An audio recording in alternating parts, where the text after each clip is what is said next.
menage a trois, you've had your night of forbidden pleasures, of which we shall not ever reveal them, for they have faded to black forever. And we don't need to dwell upon the The details ins of and your outs. loving, the ins and outs, the specifics of your love fest. And if you do want to dwell on them, I'll make a separate voice channel called Hayden and Johnny's Love Cupboard, and you can go and you can go role play there if you prefer. But for now, we'll leave it faded. We'll leave it faded for black. I Isn't think he And we a can all. children week? I think we can all visualize what went on without having to dwell on it too much, can't we? yeah, what? I mean, just the normal sort of things would happen between a consensual lizardman, demon, and witch. It's just normal things.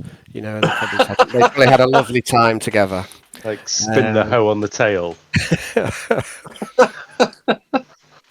So anyway, so you've had your night of passion, and you got a unexpected visit by Nixios. Not Nick, yeah, it was Nixios. Was it Nixios? It was Yarn and Jagannatha. I don't know if. Oh yeah, Nixios was there as well. And they came just to check that Courtney was okay. And what happened is that Sausage waved his magic wand and managed to get rid of most of the evidence. And Yarn and Jagannatha came in, they scanned the room, and they could find no evidence of any sorcery or psychic shenanigans or any of that. And then they have gone about their way. So that is where we left these two. So Cletus, you were shoved unceremoniously back into the wardrobe, and you are in there with Sausage currently. Courtney, you can finally breathe a sigh of relief. You've somehow managed to get away with it. So yes, you're in the wardrobe, Cletus. That's where you are. You're surrounded by by loads of discarded clothes. Doesn't look like Courtney keeps a very organised and efficient wardrobe. It smells nice in here, though, mostly. Must be something to do with a fabric softener. But then Cletus, all of a sudden, there comes a smell of bad eggs. And it wasn't you, so it must have been Sausage. Sulphur. Sausage, That was sulphur Must be the smell. bayou. Sausage goes. Let me just find. I don't have a keyword for sausage yet. Let's. I'm going to take you all the way to the top, Courtney. That's what I'll probably do. So he goes. Phew, that was a close one. That was too close for comfort. And he wipes his brow with the back of his hand. And it seems strange because you don't think that demons sweat, but Sausage looks covered in it. So Sausage looks over at you, Cletus, and says, "Sorry, I couldn't help myself." All right. It's all right. I've just left one out too. I was just keeping quiet because it's mixing in with your flavor, like. Didn't mean to stuff you back in the wardrobe so soon. It just needs must. It's Nixius. That he's on to us. You see, he's on to us. He's a canny one, that one. I don't He's a suppose canny. you could do me a favor, sausage. Well, Is it- I can do you a favour. Of course I can. What is it? I see you quite magically imbued. I was wondering if you could make me look a little bit more human so I could pass across the streets. Well, that's a very good point. Make you human-like. Make you some kind of illusion, perhaps. Aye, so when people see me, they just see some sort of indiscriminate person you won't spend too long looking at. That's very interesting, Mr. Cletus. Let's take this outside all of a second. We've got a lot to discuss. Okay. Come out now, boys. Five. You can come out now, boys. Okay, the door opens. You should be able to. Sausage leaves the wardrobe. Can you leave? Can you get past there? I can get up. I can do myself. And Sausage breathes in the relatively fresh air of the main room. Look, mutters something under his breath. He says, "Lady Courtney, nice to see you again. That was a close one." Thanks to you and your magic. We could have been in real bother there. Yeah, I don't know what that Nixius was thinking. Think he could catch us out? No, in our moment of triumph. Clock. Dave. Is anybody doing anything with this chicken? Are we all right to eat it? Yeah, well, yeah, I mean, I don't see any chicken. Are you sure you're not hallucinating? There's no chicken in the room, by the way. Dave, Hey. behave yourself, or your chicken rights will be revoked. Can we have some? It's we have got some chicken chicken? right style. Can we have some chicken? I'm quite starving. Yeah, not a problem, Courtney, not a problem, Courtney. Just do this, sausage. Do that, sausage. Put this in your mouth, sausage. Bring this lizardman through space and time into my wardrobe, sausage. Get me a chicken sandwich, sausage. It's not a problem, Courtney. I'll just get right to that, shall I? Well- Sausage. Would you like me to give you a massage, sausage? She's gonna Serve wave you her a hand cup and be of like, tea I'll be and a like- sandwich like- when it comes. Well, So, Yeah, just give me a... And he starts muttering indiscriminately under his breath for a second there. And then he starts to invoke his demonic powers, as you've seen him do several times before. And it normally revolves around the clicking of his fingers. And he summons for you a chicken sandwich. There are 4 rounds of bread filled with real chicken and some kind of leaf. And you believe there might be mayo in there as well, Courtney. oh, Just here you go, Courtney. Here you go. Not a problem. I mean, I've only got a limited amount of power, haven't I, Courtney? And I might as well use it making a fucking sandwich, Courtney. Not we a get you problem. more. Whatever How do you we get want, you- Courtney. How do we get you more sausage? I wouldn't want you to burn yourself out. I've More I've got a lot of dreams. A lot of Yeah, dreams could Well, be fulfilled. that's what we need to discuss. Now it's just the 3 of us. Now we've shook off that sneaky little Nixius coming over here trying to catch us out. He's never gonna get us, the fucker. No way. But anyway, yes, we need to decide. I mean, I want to know. You summoned this lizard man across space and time. You've broken cell 54. But what was it that you were? What was your purpose, Courtney? I mean, I'm here to support you. You've broken cell 54 irreparably. But for what? Just a quick fuck? I was a bit lonely. That's all.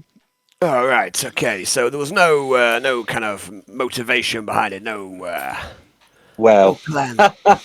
well, and she looks at No. the lizardman and that tail that keeps bobbing about, and so well. No long-term plans. And you, lizardman. I mean, we've broken you Well, free. we've just You've got your got freedom now. started. We've just got started, haven't we, Dustin? Let's just take it steady. Don't want to be talking about any sort of major commitments at this stage. You know what I mean? It's just a bit of fun for now. Yeah, I mean, you wouldn't want to make him your husband, this lizardman, would you? It's too soon for that. A little bit soon. A little bit soon for that. go find a tux will fit. It's not a no. It's just a not right now. Right,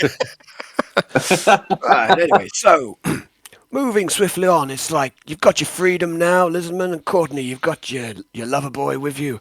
But now what? Now we bygones. take over the ship. Take over the ship?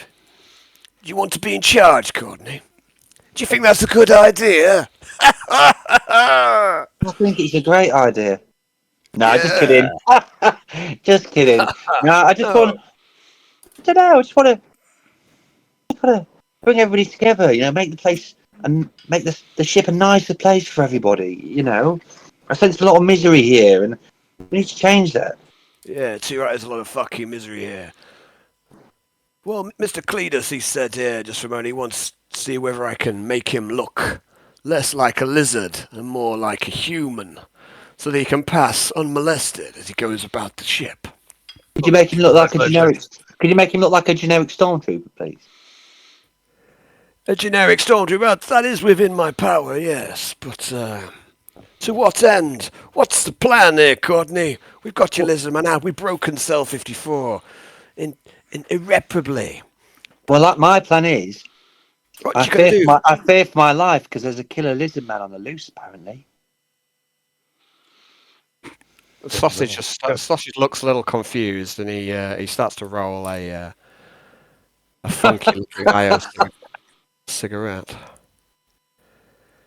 There's See a what's murdering going on, lizard man. Nixie. You want to see Well, what's going on? There's a killer on the loose, isn't there? I've heard all sorts of Yeah. things. Yes. Some bloke been murdering women, stuffing them into vents, stabbing them up. Yeah, do you know who that is? No, I mean, I'm not fucking omniscient here, Courtney, but maybe we can find it out. Why? What's you I want to think hunt down this murderer? I What do. you like I want to. to I want to. I knock him want to make down? myself. I want to make ourselves useful, and then, like at the right time, I'll reveal that I was helped. Why? Said Lizard Man. But I won't reveal that I made some sort of weird agreement with like a little imp called Sausage. I'll just say that. No, you should never tell anyone about that. That'll be our little Oh no, I secret. won't. Oh, don't worry, Sausage. Your secret's safe with me. If you can keep last night's secret, it's a little I heresy. Some might deem what went on last night a little heretical, but I think it was rather They'll fun. kill us. They'll kill us for what we've done. And they'd be right. Oh, that's a They'd be bit right. far. They'd be right. Sorry, to wrong do. night. That's going a bit far, but yeah, that's a bit. I guess I would. Yeah. Well, Say sorry, at Cletus. least Cleet says, loose lips make knees slip. Oh, sorry, wrong night. Yeah, I was going to say I'm not that well used. And then Anyway, she goes over to make the some recap. would you like me to stalk this man down, go track him round on your ship? Or if Yeah. it is a man and not Yes, some I sort would. of Yes, I would. I'd like I'm to see gonna if we can taste the get air.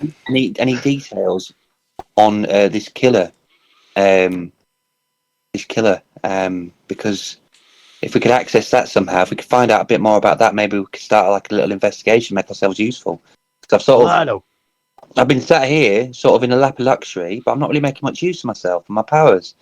Really like to get out there, try and make the ship a better place. You know what I mean, taking a killer off the decks, that could that could that could sort of go towards cancelling out the fun we had last night in the eyes of the Emperor, I guess.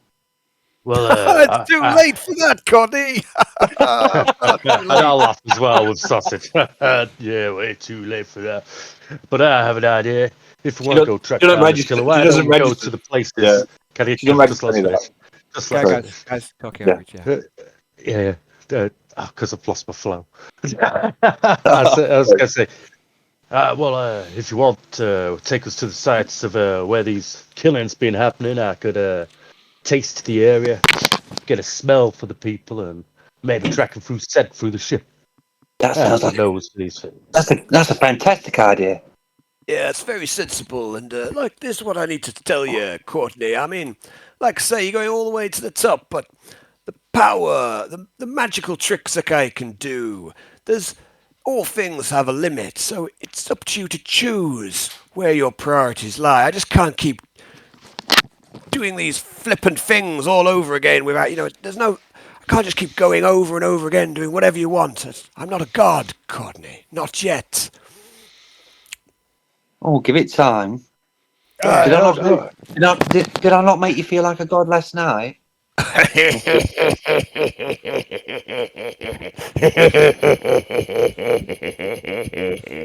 Sausage laughs.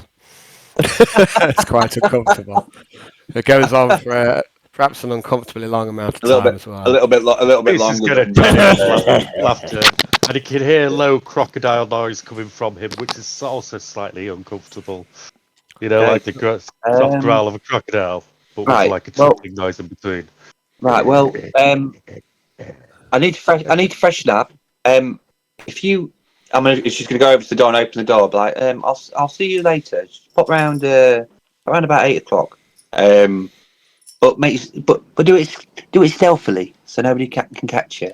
I'm giving you complete freedom now. And he's gonna press. She's gonna go over to the door, press it. There's no stormtroopers outside. She's gonna look both ways and shrug her shoulders, and then go back in, and then do your stealth thing. Go find me a killer. I will go chameleon then. Yep. Right, Let's Saucy goes, see. Hold on a minute, Courtney. Hold on a minute. Wait. I'm not finished. I had something to say to you, lover boy. Quick, back in the cupboard. And he Yeah, beckons you off, Cletus, back into the wardrobe. Are you following him? trying to get in. There it is. That's the Didn't know where the entrance was. and All right. and he hastily closes the door and he says, and the sausage says to you, and he starts talking, his voice low, and he says, Look, you want me to help you out? You want me to cast my magics upon you? You see, there's a little bit of a problem here. A little bit of, you could help me out too.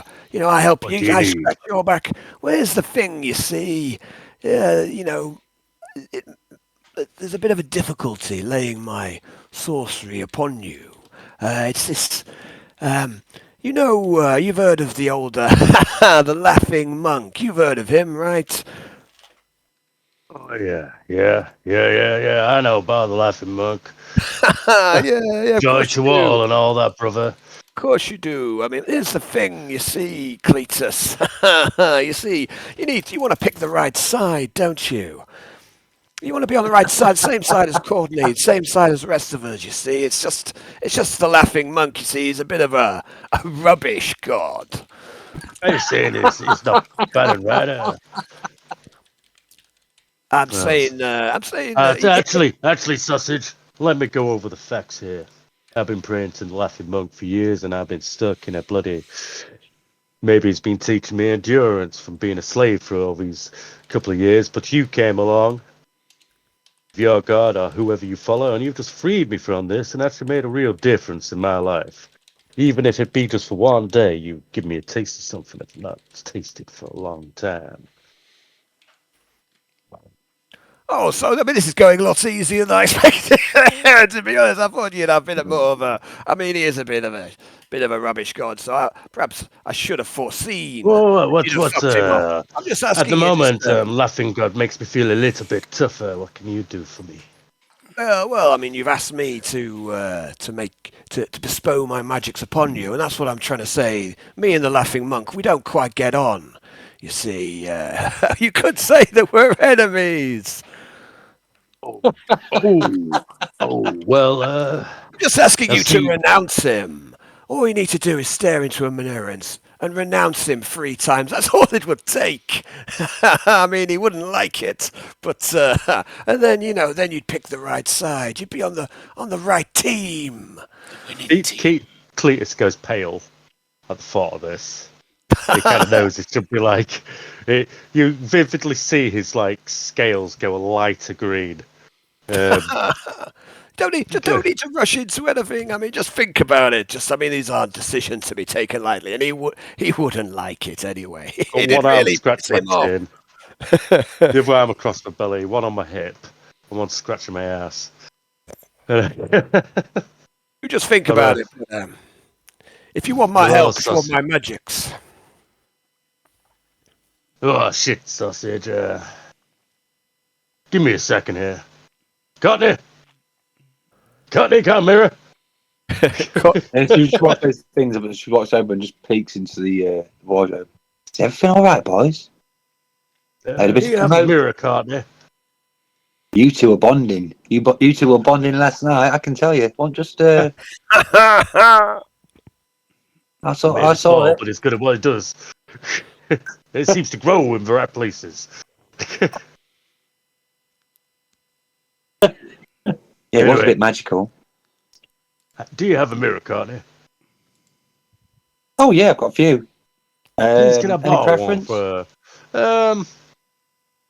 She's got a she's clean got mirror? a clean one. A I clean think mirror, is there a yeah. large mirror? There must be a mirror in here somewhere. you've I've got not seen my own face you've got a for small maybe mirror several years. in your ensuite bathroom. Yeah. All right, I'm gonna go. Let's go into the bathroom.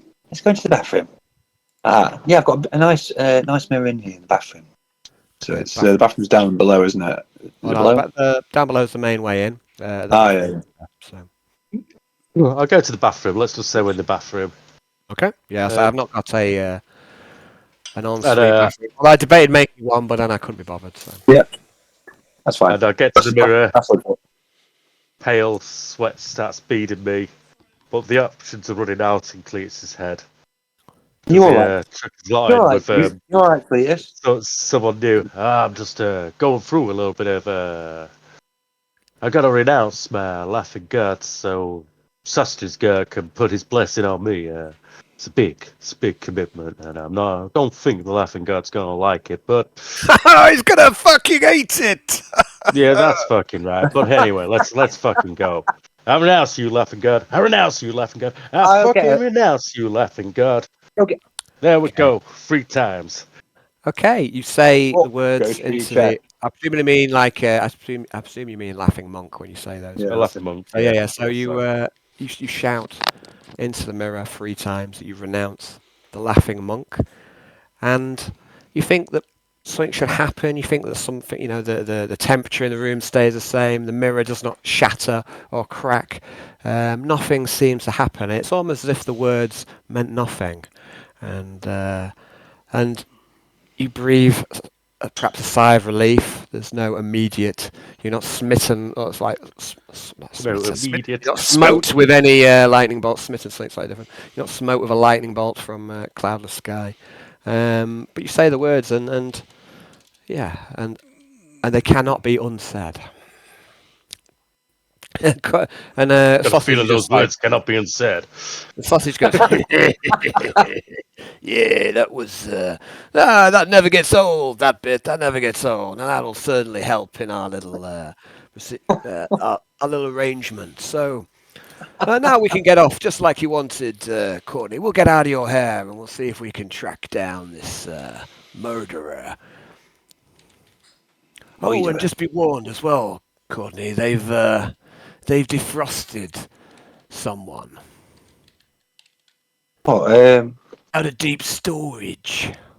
Our deep storage? Who could have possibly have in deep storage? That's They've got weird. they've got lots of people in deep storage. Oh, right. That's reassuring. Oh Are these yeah, people in deep storage a problem? Should we cut the life support on them? no. Well, I mean that's interesting. That's an interesting point. Kill them all, you say? Perhaps as a sacrifice. Yeah, is it well? Will it give you more power? Well, I mean it probably wouldn't hurt, but no, that's not what I need. But it'd be good for the laugh. Okay. Anyway, I was just saying they've defrosted someone to hunt us, to track Oh, right. you down, to Well, uncover us. as far as they're concerned, I've done nothing. As far as anyone's concerned, I've done nothing wrong. Can't prove nothing.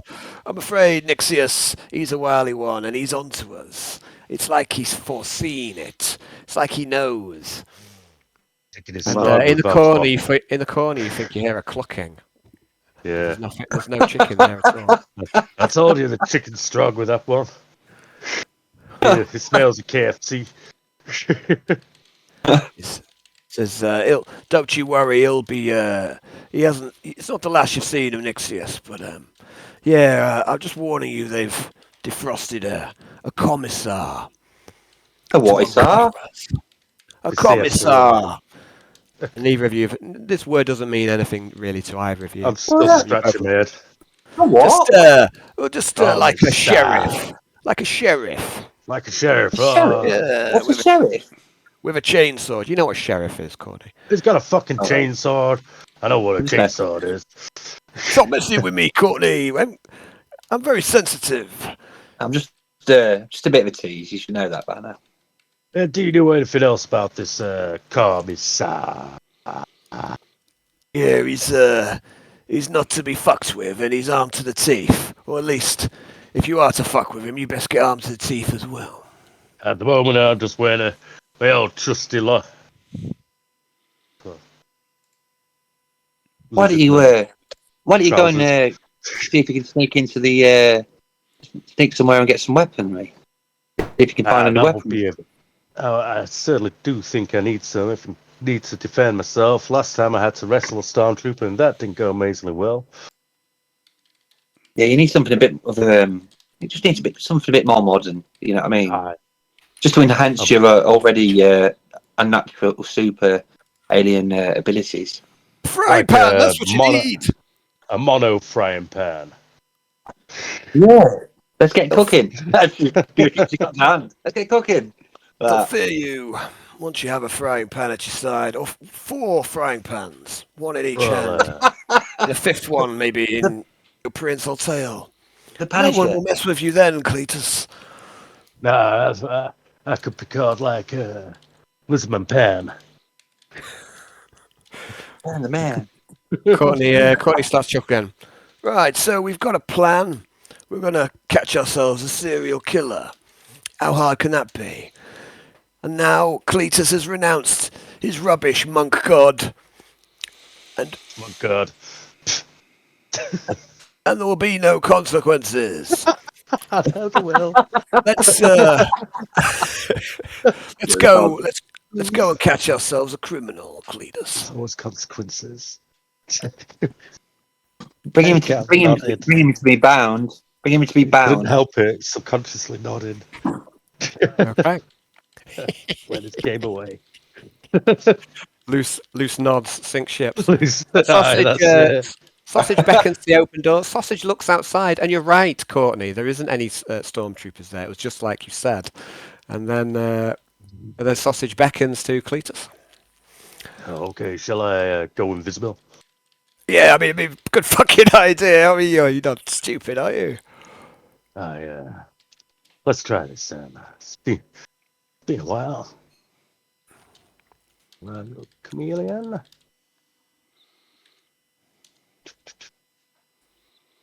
Picked up sounds. Chameleon. Powers chameleon. There we are. Psi rating 1.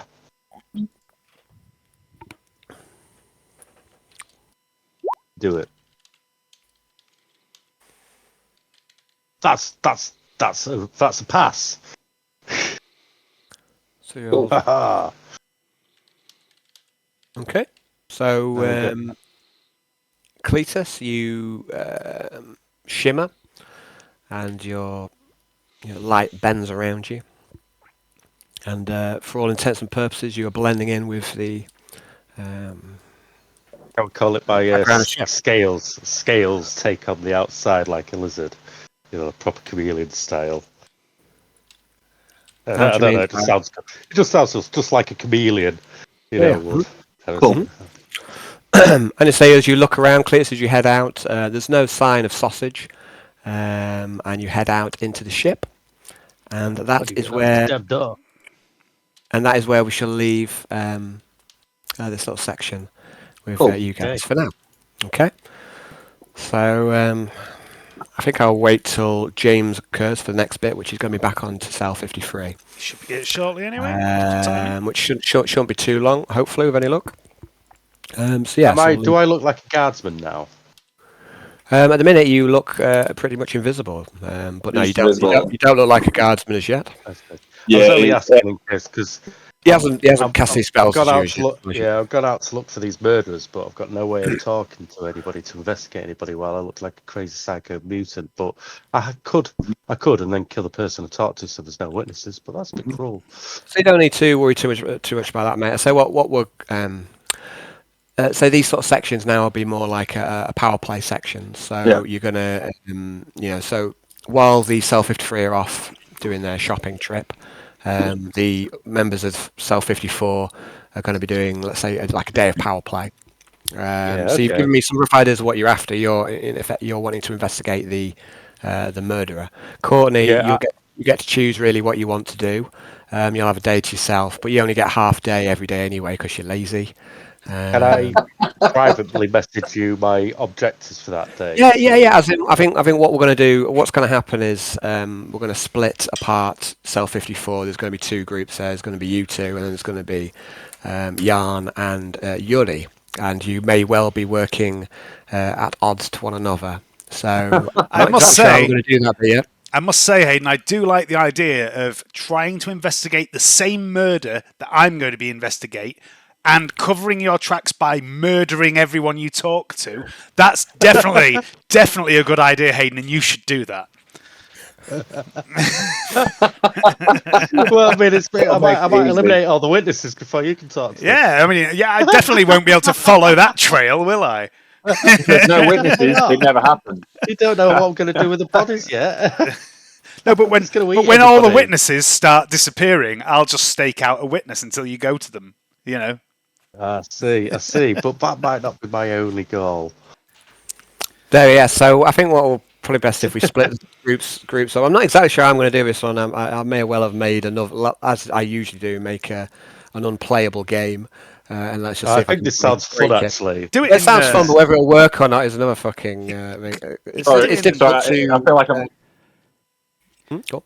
You can do feel little like I'm like bite-size mini games, can't you? Yeah. Like just do an hour with Yeah. those two and an hour with me and James, and Oh yeah, or maybe a little bit by play by text is another. Yeah, way of yeah, thinking yeah, of exactly. something like, you know what I mean? It's I'm not quite sure I'm gonna get it to work yet, but that's kind of the vibe I'm going for. Having these two, we sell 54 split in two in effect. You could probably do an hour session during the week before you go to work. You know, between like 6 and 7, couldn't you? Potentially. Not 6 and 7, maybe about 6:30 and 7:30. Oh yeah, see, Potentially. But I generally sleep a little bit before I go to work. So okay, I'll I was settle just Jacob. say the might be Yeah, an yeah. option if you can. You know, or you So- two could get up extra early, and you know when Johnny gets in from work, you could do the session then. I think what's more likely is on a Sunday evening, you know, we maybe run the games on a Sunday evening, just have little pairs, you know what I mean, as in Yeah. have just two separate channels and just Yeah. run like, maybe half hour one group, half hour another group, Yeah. and keep swapping between. I don't know if it work or not. That would work, I think. I mean, yeah, I just thought it'd be we'll come to that in time anyway. That's problem of future Alan, and I hate that guy. So, do you? I don't mind future Dave, but I dislike past Dave. Past Dave's about Past Dave's a fucking wanker. He needs a right kicking.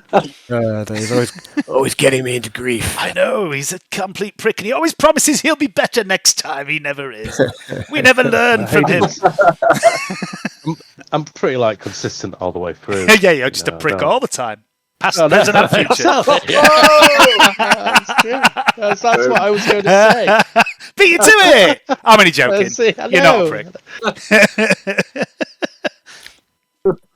Oh, look at me. I've had 1 1/4 pints of I'm a bit Guinness and I'm offended getting now. I'm leery. offended now. 'Cause I thought I was. Don't be Yeah, offended. Don't be offended by my pathetic Oh. words, please. So don't. I mean, like, oh, Dave. He's easily offended as I don't think Hayden is remotely offended somehow.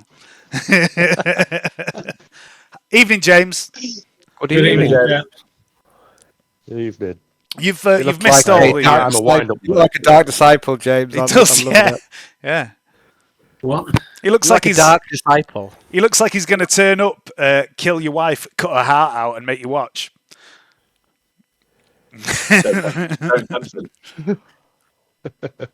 And she'll love it.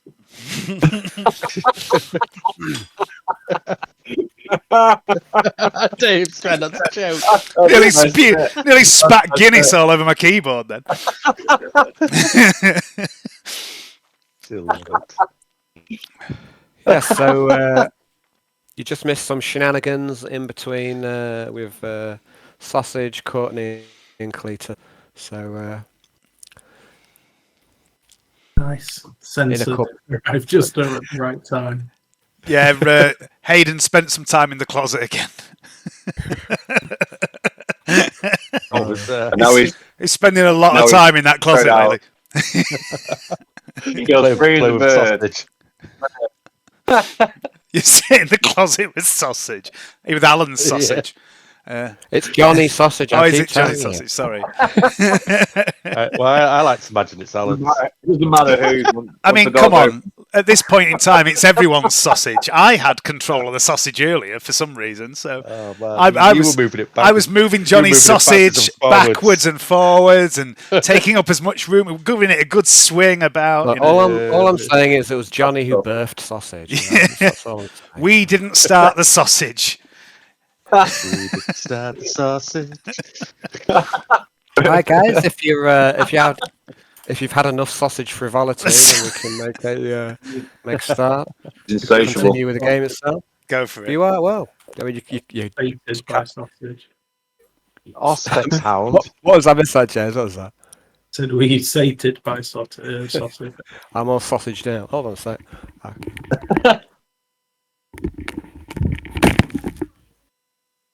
Oh, fucking, the security guards at Ace.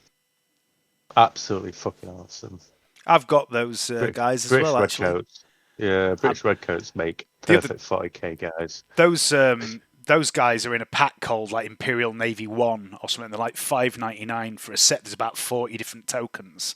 And the other day, there was a sale, and there was that pack and 3 other packs that were different. There's like 2 other styles of very 40k themed naval guards, and also a pack of like Rebel Scum 40k models for like 16 quid. So I ended up with like 200 tokens. I've just had some.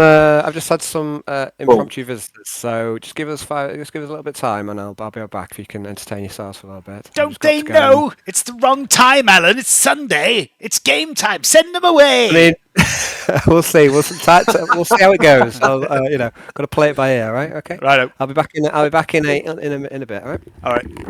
Cool.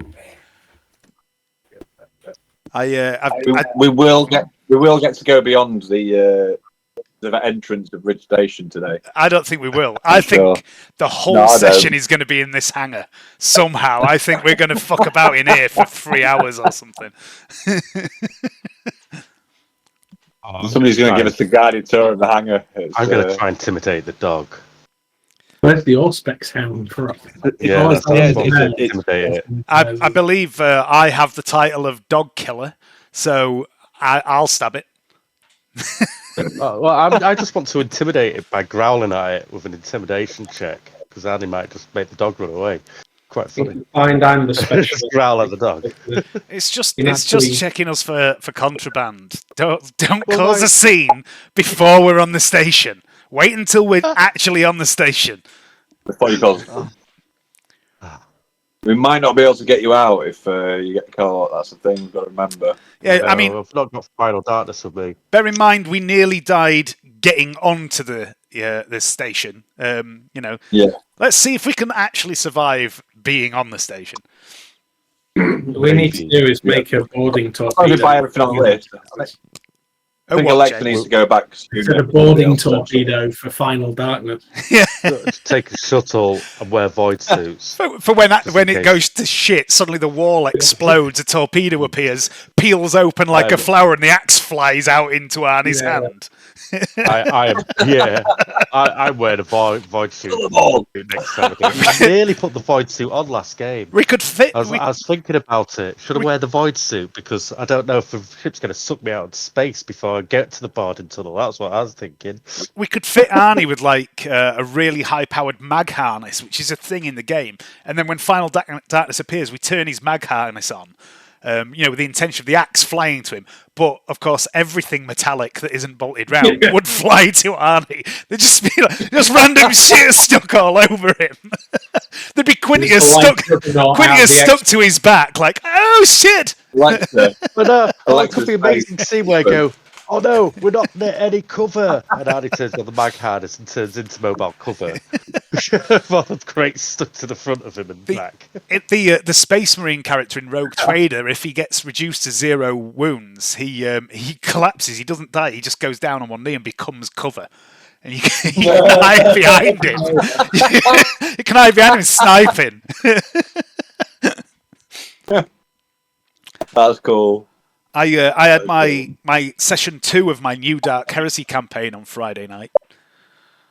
How's it How'd it going? go? It's going quite well, actually. It's there's a few familiar faces. There's the Interrogator Berger, the French psyker that Dick and Vlad met in the casino.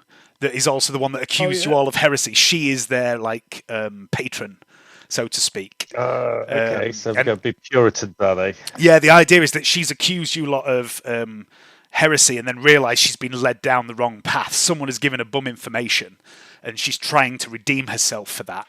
And she is searching for someone who has escaped her custody on her watch, which is everyone's favourite psyker, Silas Malor. He's back from the dead again. Of course he is. Of course. And he, yeah.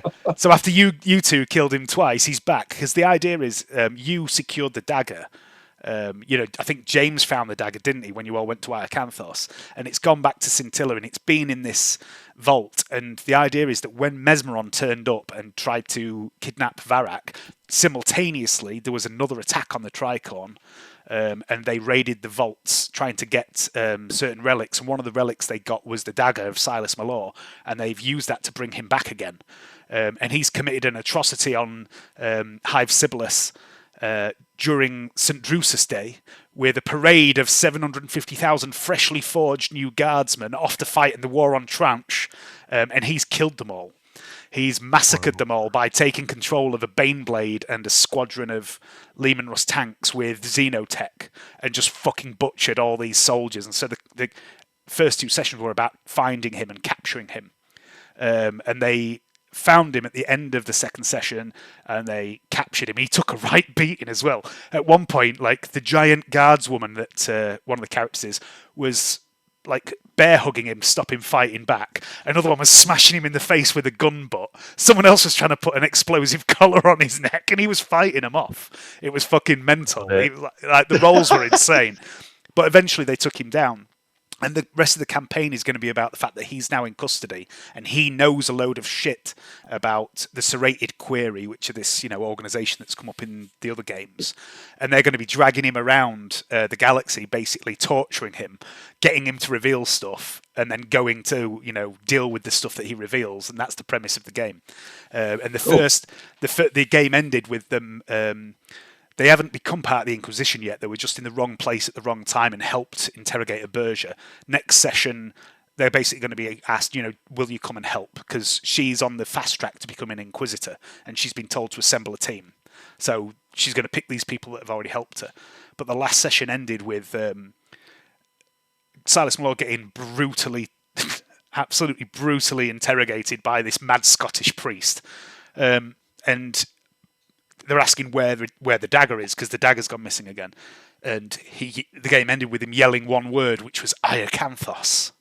So everyone's going back to Iacanthos. Ah, so it's great because it's got all the maps. Yeah. So it's also going to be a bit of a what happened, because in your games there's been all these rumours about what's happened on Iacanthos, and there's been all these lies and half truths. So those guys are going to learn what's happened to Iacanthos, and they've got a new friend. They've got a new friend that's going with them. A medic by the name of Mira. And Leanne's not playing, but her character's going along for the ride. Because one of the players was like, everyone's got a companion. Every player has got a companion or a contact that's going to be like a background NPC that doesn't go on missions, just, like a knowledgeable person or someone with contacts. And one of the players who plays a Sister Dialogus wanted a Sister Hospitaller as a contact.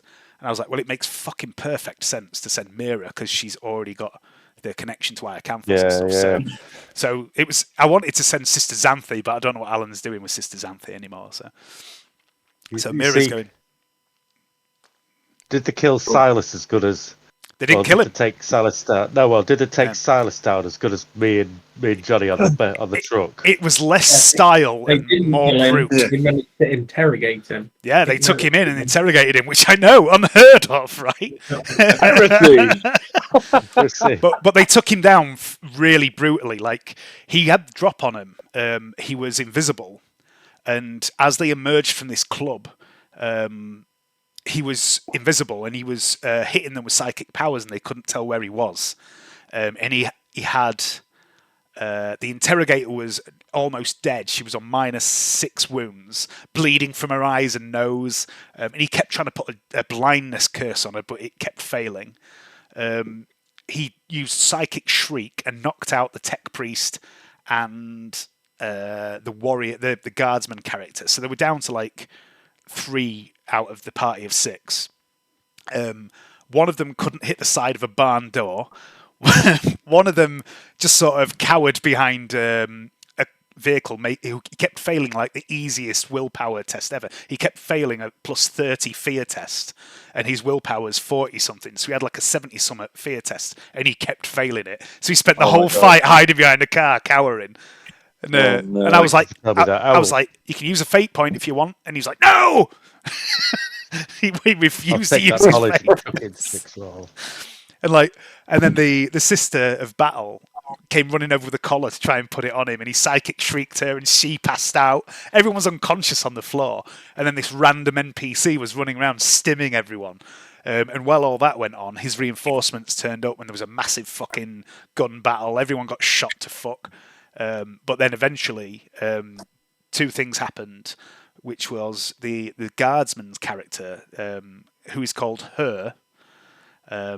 It's a woman called Her, Hurr, and she's really quiet. A good fighter, but she's very Dave. quiet.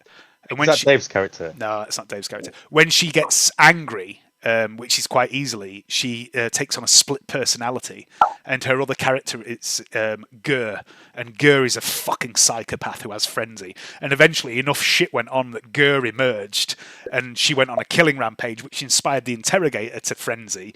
And her and the interrogator just like pincered these soldiers while everyone else ganged up on Silas. They were literally pistol whipping him. There was like 5 characters around Silas just smacking him, going, get down, and he kept going, psychic scream, psychic scream. They were determined to take him alive, and they did, and nobody died. Oh, good. But it was an Good epic on 'em. battle. It was a really epic battle. Cool. Oh, that sounds good. Cool. Dave's I still relive. I do still relive that. it was a good fight, Fight that with Dick on the so early in the bar. campaign as well. It was like 4 years ago. I jammed the KO shog into the top of the roof and then swing him through the He window. swung him like through he the back of did the again. truck, Yeah. didn't you, and caused it to crash. And, Yeah. and then he got knocked out, and you went and found him, and like then he killed himself, didn't he? That was the Yeah, thing. yeah, you yeah. you had hold of him, and he slit his own throat with the dagger, which is why he came back. Yeah. And then I think the second time you killed him, Johnny blew his arm off, didn't he? Because he crept up on Dick and Naeus, and Siegfried spotted him. Thanks to the Girls. the girl, what's her face? I can't remember her name, but she's an untouchable, isn't she? And she made him reveal himself, and Johnny spotted it and killed him. Yeah, it's good. It's been a good campaign so far. Dave's character is a tech priest. It's a cyber handler, like what Ed plays with the robot dog. Oh, cool. Cool. And he's yes, because like the party's like split in 3 really. There's Dave's character and a lad called Gary. He's playing an actual Arbite. So them two are together, sort of thing. They started the game together because they both work for the Arbiters. And they've got an NPC called Cat, who is a Verispex, like what Nixius is. Then the other part of the party is Je ne veux Helena, who is Sister Dialogus, who speaks with a French accent, works for the Inquisition temporarily while relic hunting for the dagger of Silas Malor. Who does that? That's a lad called Paul who lives in Lincoln. Who's And it does a French accent with it as well. Yeah, Good. it's quite Is amusing it- as well. I bet it's better than my sister Clematis. It's terrible. I'll be honest, his accent is terrible. Oh, it's terrible. Why do review lot say my sister Clematis makes me feel hot? Yeah, it got me a little hot under the collar. And then what else? There's him, and then another lad called Dave, who lives in Lincoln, is playing a psyker, former drug addict psyker, who is also already in the Inquisition. And then there's Dean, who's playing a female guardswoman, Her, who has a companion who is another guardsman. And I've got this, as with Darker, I've got like a host of NPCs that help them. And one of them is Confessor Hector Jex, who is a drunk Scottish priest with a massive warhammer shaped with the head. The head of the hammer is shaped like a big fist. And he refers to it as the Hammer of the Emperor. Oh, why did you put me in our game instead of Praxis? Praxis was there for a reason, mate. Praxis was always there for a reason. But on his character sheet, on Father Hector Jex's character sheet, he's got 3 attacks. He's got his hammer, which is called the Hammer of Seth. Not that Seth, a different Seth. What, their voice? No, it's named after Seth. That Seth, the voice, was named after. So he's named after a saint from the world of piety. And he's got 2 other attacks. Because he's from the world of piety and he's got a Scottish accent, one of his attacks is called a good old-fashioned piety kiss, which is a headbutt. And the other one is called a fucking brutal right hook. because he's a pugilist basically. Cool. And I've also got Fine. my first openly gay male NPC, which is Flight Lieutenant Augustus Curran, who is the minciest man you've ever met. But he's a hell of a pilot. He calls everyone darling all the time. And he's obsessed with how everyone dresses. Oh, with the right cravat, that flak armour would really set off your eyes.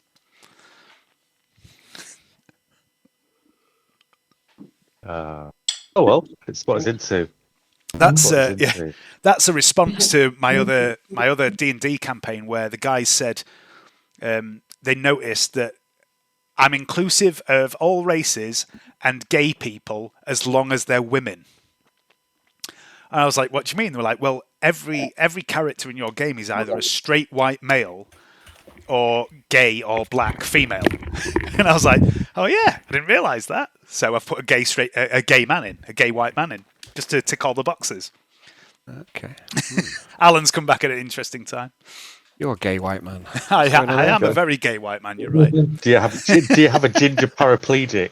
No, but I do have... Well, that's your next goal. Closer.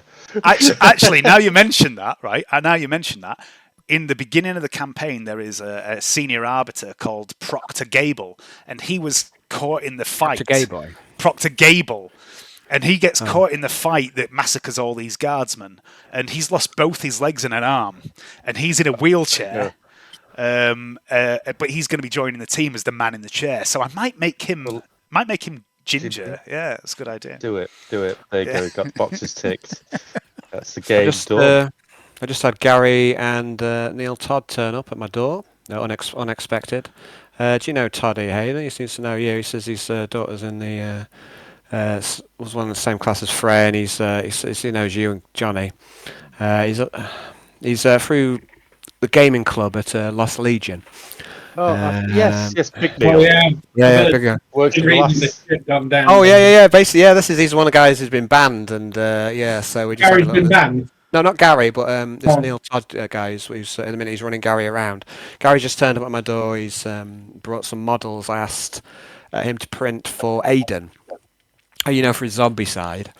So Gary's printed out. He's printed out an Arnie. He's printed out the Dude, Walter, and them guys from Day of the Dead, I believe. So he's printed out a load of characters for Aiden for zombie side. What do you have to do to get banned from a gaming group? Well, honestly, it's very Machiavellian what's going on in this game group. It's high drama, I tell you. There's all sorts of coups and stuff going on. It's very, very peculiar, and I find it fascinating because these kind of machinations for power are going on from the very top of society all the way down to Ashby Gaming Club, where it's you think it's preposterous, but basically like the heart of the gaming group's being banned because really it comes down to power over the committee, but it's just a committee of geeks, and they don't really own anything or have it's kind of fighting over nothing. Almost. People will fight over nothing. Won't they? They really will. Yeah, no, but it's not. It's like over the heart of a community. I say it's not necessarily. It's nothing. What it reminds me of. It's like. It's like a guild coup. Yeah. So that's what. That's exactly what it's like. They all need each other to game against. What? It's strange. It's very peculiar, but it's also I find it quite fascinating. But it's also quite sad to say. You're rubbernecking, are you? Well, no, I mean, I've been going gaming club these last few weeks. I've been playing Kingdom Death with Gary. Yeah. Because I've taken my car back now. So I've been driving Gary to club and then we've been playing Kingdom Death there, which is a great game. So I've been seeing some of this oddness that's been going on. But I think James has hit it exactly right. It's like a guild coup. It's like, these sort of things go on, don't they, fighting over control of a gaming guild or something, Yeah. It's all shared. I say it's defined over nothing. Everything is shared. Everything will now have to be distributed evenly amongst all the players. But I suspect whoever's kicked out these people who are like the heart of it all, I think they'll probably try and rob all the shit. To be honest, I don't know what's going to come of it. But watch this space, see what happens. Really, it's. as we lost Johnny now, so I could have stayed downstairs for a bit longer and talked to my guests. But I thought, no, I'll leave you. I wouldn't Johnny want just to leave my- disappeared. I don't know where he went. Yeah, it's going to be a bit of a write-off tonight, I think, by the looks of it. But No, I will persevere. He'll be fine. He'll be fine. back in a minute. He's back. Oh, Back in. No, that's just a flag moving. Oh, that's just the flag. that's just a. Yeah, I thought that. I thought that was his reflection, and then I realised it's blown to the wind. I'm back. He's back. He's back. I'm back. Now Dave's gone. We're just getting through. Now Dave is gone. Well, I'm off for a wee while Dave's gone as well. Why not? I'll wait until you're finished and then I'm going to get a glass of Coke. Then I'll be right back. I'm gonna go get some biscuits. No, I'm not. I'm settled now. You alright, James? Not bad, mate. How's you? How you keeping? Not too bad. I'm on nights now, so it's a bit of an adjustment for me, but it's good. I think it's better. You get more time with the family and stuff, so it's four nights a week, which isn't so bad. It's like 10-hour shifts, so start on Monday. No, it's just 4 on, and then but from Monday to Friday morning, so it's 9 till 7. But it's a lot more money, so it's That's fun. so yeah, I had to go for it really. So we get like a manager on it. Like they're organising the workload for me, but I'm basically making sure that people get on with it. So I'm basically a whip cracker. Oh, no, That's what I feel like. A bit of an overseer. It's weird. It's like keeping people motivated and stuff, and being like annoyingly positive at like 3 a.m. for people that don't feel positive at 3 o'clock in the morning. Yeah, You know, yeah. I mean, mostly at 3 o'clock in the morning, most people just want you to fuck off and leave them alone. I know. Speaking as someone who also has to occasionally take charge, it's like it's you have to shit. tread real carefully around people at 3 in the morning. Like, excuse me, Yeah. could you do us a favour? Could you come and help me do this thing? That's what I do a lot. I don't do do that. I go, could you do us a favour? Come and help me with this thing. And then once they start helping me, I'm like, I'm just gonna have to nip off. I've just had a call. I'll be back in. I'll be back in shortly. Yeah, you just. I'll be right, and then I don't go back. Yeah, I do that. That's my I do leadership similar style. sort of thing. That's what leadership's all about, isn't it? It's like Delegation, give mate. people a nudge in the right direction, and then go, watch them go. Like, there you go. Lead by vague, half-assed example is what I say.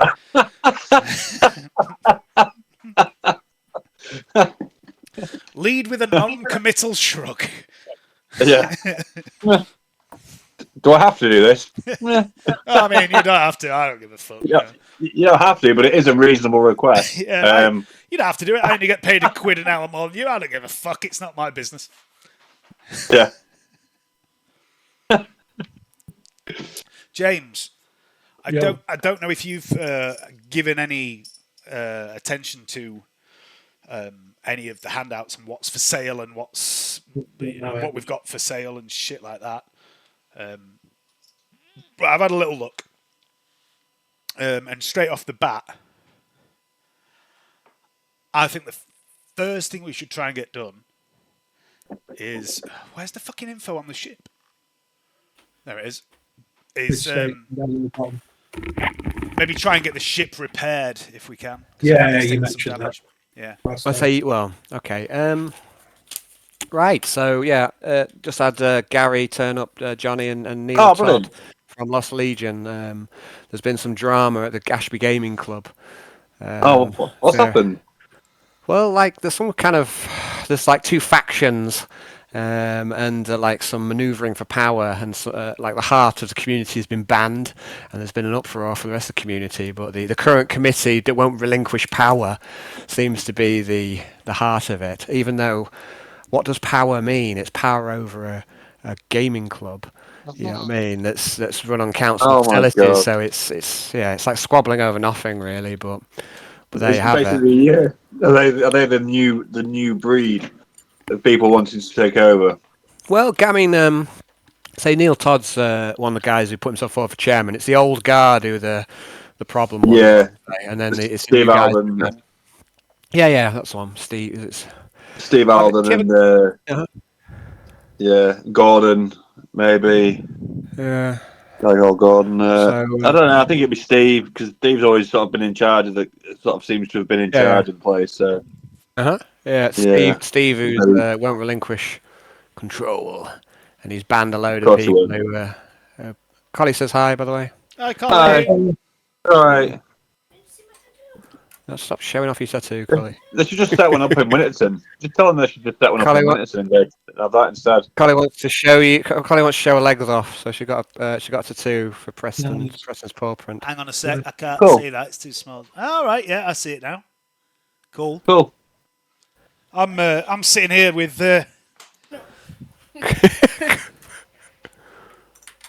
Oh, Oh, wow. Oh, There you go. That's done a good picture, Preston. Chewy. That's That's Chewy. Chewy. Yeah. She's actually much less annoying in this form. I think that's It's what's a on turd. top. It's It's, just a it's turd, a little no. cat. It's It's a little cat sat on a book.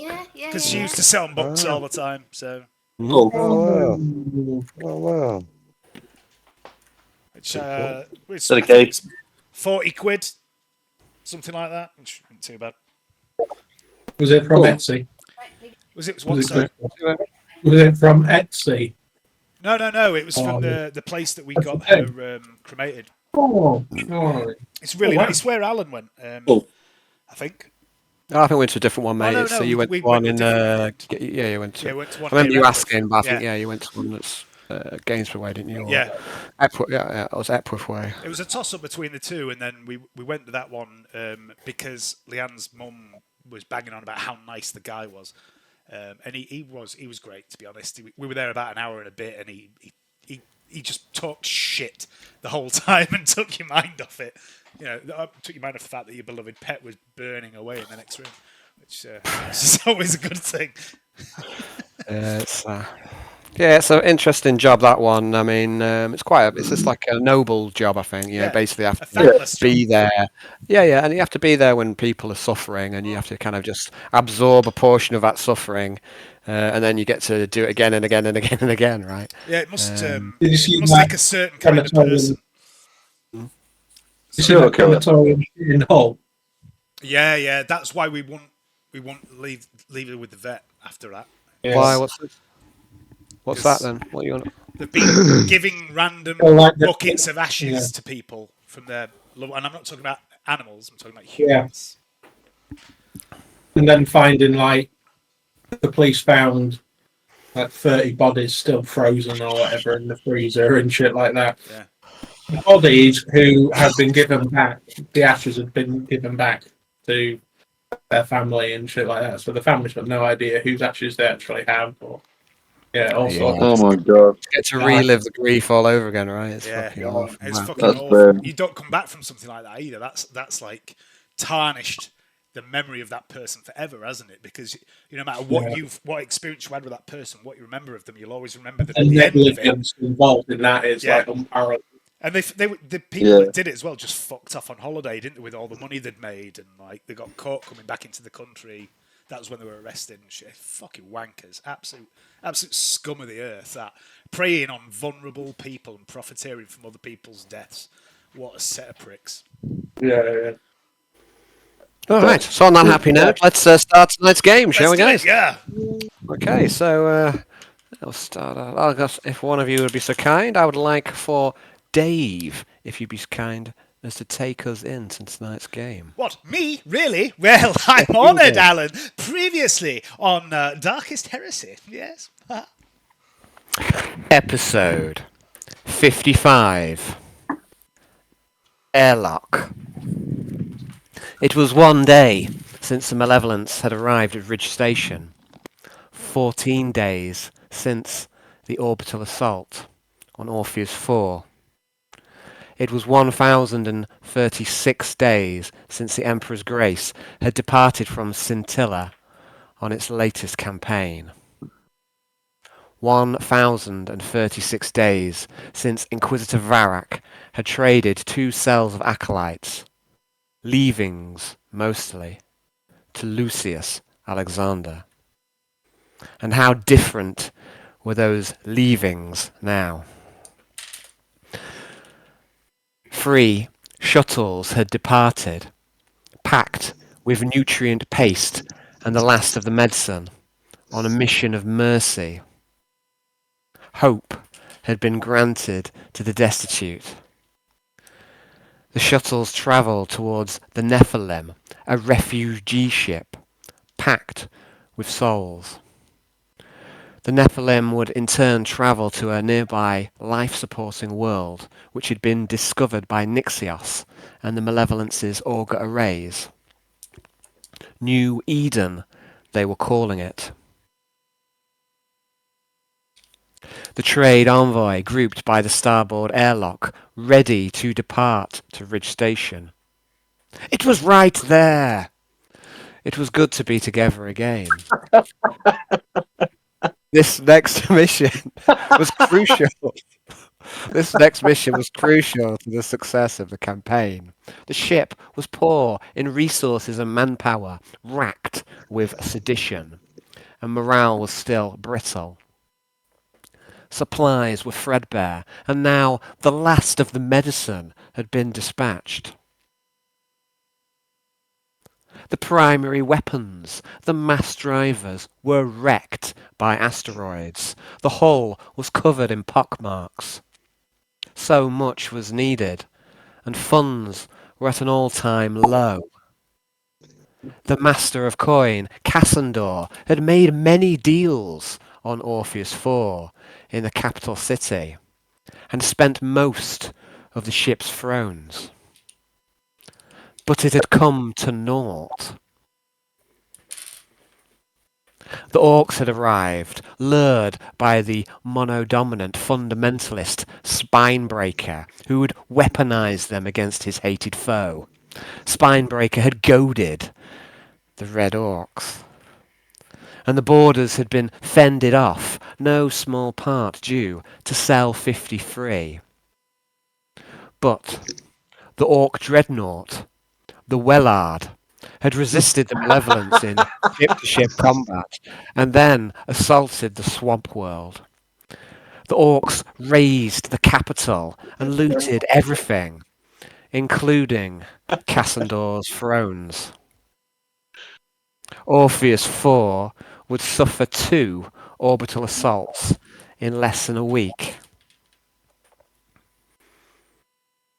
Only dregs of the ship's wealth remained, and most of this was spent by Nixios and Quintius, newly promoted to the trade department. They bought ivory, hides, fur, salt fish, mutant slaves, and a manservant up from the planet. Good trades. Most of these purchases were wise, but some were folly. Ridge Station was right here! Perhaps they could turn the ship's fortune around, or would they squander this chance and fall into the pitfalls that Lucius foresaw here? Yes. Time would tell, Without but I a think doubt. we can guess. Nixius was distracted. Much weighed heavily on his mind. He was starting to piece together what was really going on board the ship. It was plain for a man of his intellect to see. The others talked freely and amiably about the upcoming mission. Quintius received an urgent comms from Laura. The Master of Coin was coming, thinking to lead the mission himself. He must not be allowed to do so. He must be diverted. And so he was. Quintius deftly mimicked the Inquisitor's voice and convinced Cassandor to head to Medbay. And next he convinced the Orphean doctor on duty there to sedate the Master of Coin. And it seemed to work. Impersonating Lucius was a capital offence. No one suspected that anyone would dare. Pause for Johnny. Would the Inquisitor ever find out? Would he even care? It seemed unlikely. Too busy Laura. wanking off to his painting. Pause Is for that a, James that's an Brown. extra? What? What? James Brown, the well-behaved one of the group, he's being corrupted by the others. It's unheard of. The heresy is Unheard of. spreading. Purge it. I expect better from Racist. you, James. Better. You've disappointed him, You've James. let me down. You've let yourself down. He expects it from us idiots, not you. You're better. Well, I was working for a real Inquisitor, not this fucking shit. Laura arrived at the airlock and handed over the credit chips. She seemed pleased with Quintus's ruse, but she seemed disappointed with Nixios. She gifted him a thermos flask filled with a rare luxury. Hot chocolate. There was one late addition to the team who evaded a shotgun blast and Arnold's killing strike. Kara, the cat monkey, jumped onto Quintus's shoulder and hissed bitterly at the Fenrisian. They were ready. They strode into the airlock. Inside was an engineer, and Arnold felt a killing urge rise up inside him. Would he really do it? Would he really give in to his bloodlust, murder another crew member in open sight of his watching allies and the Inquisitorial Guard? Why? For what? Where had these murderous thoughts come from? For what? Do it! A voice seemed to whisper upon the wind. Arnold had sworn to take 10 skulls for Morkai, the wolf, at the gate. And some oaths are not broken so lightly. The moment passed. The red mist seemed to subside. But the engineer looked nervous. There must have been something in Arnold's eyes. Arnold had given up the demon axe, but he had not waited long to take up another. The final darkness, a name of ill omen. The airlock went through its pressure cycle. The outer bulkhead opened, and the docking tunnel awaited them. For a brief second, Alexa thought that only the cold embrace of the void would be on the other side, and she felt a brief jolt of fear before her cogitators shunted the response. 2 automated vehicles awaited them to take them to the station proper. The carts were agonizingly slow, and the docking tunnel seemed to go on forever. Low, bland, tinny music played to pass the time. Time passed. The docking tunnel seemed to go on forever. The carts were so slow, they seemed to resist any attempts to speed them. Alexa received a private comms via Pumpkin, Nixius's servo skull. It was Mother. She had never done something so risky before. To risk exposing her true nature. Mother was an abomination.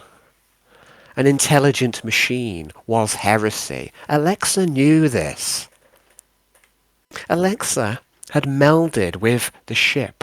She knew that Mother was dangerous.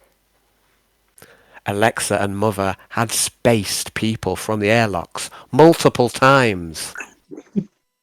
They had turned a murder servitor upon Dominic Peters while he dined on his private reserve of real cheese. Dominic had thought he was safe. He had trusted the ship. Together, Mother and Alexa had scrubbed the feeds and hidden the evidence of their crimes. They had become close, become one in a way only possible by their symbiotic machine, Heresy. But Mother had never turned her malice upon her own daughter. Until now. Alexa had trusted the ship. The comms were urgent, desperate. Where was she going? Why was she leaving? It wasn't safe outside the ship.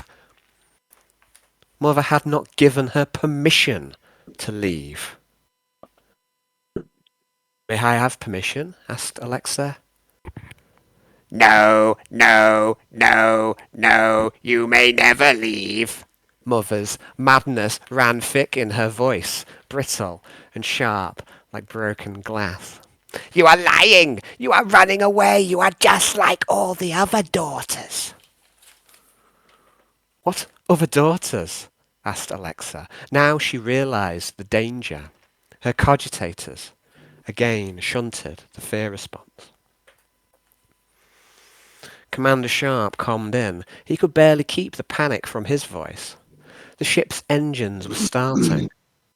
They had lost control of the ship. The mad ship. But truth be told, they never had it. The trade expedition were at risk, protected from the cold embrace of the void only by the docking tunnel, made of composite plastic. The panic became contagious. The tunnel shifted, creaked. Their death was close. Alexa tried to reason, tried to soothe and placate Mother, but her madness ran bright. She could not be reasoned with. The malevolence screamed and pleaded, a tantrum worthy of a young child, but unbefitting of a warship. She wouldn't let her daughter go. She wouldn't allow her to run away. Alexa jumped out of the cart and walked back. She tried her best to put the malevolence at ease. And for a moment, she foresaw her future. The docking tunnel breached, and her friends spilled out into space. All the airlocks opened and the crew jettisoned. One last tantrum. The warship ramming into Ridge Station at full speed, whose defense lasers were unable to halt the critical strike. Tens of thousands of deaths. But the moment passed. Something Alexa must have done or said had twisted their fate. Blood trickled from the comm bead in her ear. Mother relented to her favourite. But Alexa mustn't stay out long, and she must ask permission before she tries to leave again. The plasma engines powered down. The threat had passed for the moment. They had arrived. They had arrived at Ridge Station. Holy shit. There we go. So we shall make a start on tonight's game, guys. I've put you into the bay, which is on the other side of the docking tunnel. You've been speaking with reception who are here, and this is kind of where we ended the last game. So just give you a bit of a rundown. This kind of next session, it's a bit like a glorified shopping session. Let's say you've got the thrones of the rogue trade at your disposal, and there'll be a large number of places where you can spend those thrones. So what you've spent them on already is some ship repairs. That's the first purchase and the only purchase you've made thus far. When you get access to new things to purchase, I'm going to stick them into the handouts, which are in the in Roll20. So there's quite a lot of information that'll be in there. So you'll have to read them, Jonathan. What know. what did we Buzzing agree on? now. Because I know there was a lot of debate about what we were going to pay, because there was also not just the price, but there was the time spent repairing this shit. Yeah. So what you've gone for? I'll tell 3 you what days, you've agreed on. I mean, there's nothing that's set in stone. We can retcon something you want, but yeah, you've gone for the Was it if you 4 look in the days? handouts, there's a 3-day option. So you've gone for a 3-day option. If you go in the handouts, trade, ridge station. There's one which is the station authority, which is the guys who are running the space station themselves. So they've got 3 things on offer here, which you should be able to see if you have a look in that section. They're selling some high-class components, some upgrades to ship weaponry, which are a form of missile, which blink in and out of the warp, giving them a chance to bypass the void shields. And they're also selling ship repairs. So you've gone for the moderate repairs, which is plus 5 hull points. It'll take 3 days, and it'll cost 220,000 thrones. Okay, so that's the first purchase that you've made so far. the blink missiles, guys. So we're going to be here for 3 days, so we may as well, try and make the most of it. The blink missiles sound really good, but they're 50 grand a piece. There's only 10 of them available. That's 500,000 if we buy all of them. We've only got about 2.5 million at the moment, haven't we? Yeah, Buy one and I'll reverse engineer it. The interceptors are overdue upgrades to their ship weapons Yeah, as well. they are. So, Yep. that's another form of attack, isn't it? I think these blink missiles are big, though, aren't they? They're capital ship weapons, not fighter Yeah. ship. That's exactly right. They are So, ship weapons. If we're going to buy some, I agree with you, Johnny. Buy one and reverse them. But if we're going to buy some, I think we should buy more than one. Give one to Alexa to reverse engineer, maybe. But we, have 1 or 2 equipped on the ship for that arse clenching moment where we're outclassed. Hold them back as like a we're in the ship missile. Rather than a general use thing, until you can maybe reverse engineer them and mass produce them. Shall we put it as a half tick on the list then? Well, I was going to say you do. It's only in character. It's me and James, but out of character, all 4 of us have an equal say. I believe. So why don't we go around everywhere, see what the offers are, build ourselves a basic of what we can fit. Like we've got Dr. Festus medical supplies, King Cook very diet. Lieutenant I Fly Ash and ARM components needed for the Fear Factory. So, so there's a few parts there. Yeah. What we need to do, the ship is in disrepair, but if we go around everybody, see what there is to offer first to make the list. Then, I mean, I've got a list in front of me, literally that I'm making as we go. But what I'm suggesting for the blink missiles is that we get 3. 1 for Alexa to play with, agreed. And 2 to have as a weapon to use in a situation where we fucking need extreme firepower. While the mass drivers are offline, that makes sense. That makes sense. I can get arm onto that missile or something like that, rather than putting Alexa on it. I could get. The thing is, we can repair the mass drivers. It's just going to take time, right? Yeah. Sorry, now. The Inquisitor said we don't have that. Unless the one doesn't want to be out too long, does he? I'm just making some notes about what we might be spending. I'm not saying this is what we are spending. I'm just trying to figure out, what we really prioritise. Well, we need components for the Fear Factor because it's like that can produce so much stuff. Once that's operational, we can produce loads of stuff with that.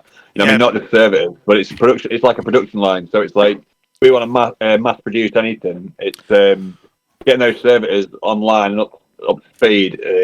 That can help us repair the ship. Could help us manufacture things on a vast scale, on a much bigger scale, and then we could use those things to either trade or Here's an idea. Here's an idea. Before we worry about what we're going to buy, I mean, I think we should set the fucking station on with repairing 5 hull points straight away because it's time. Let's try. Why don't we sell?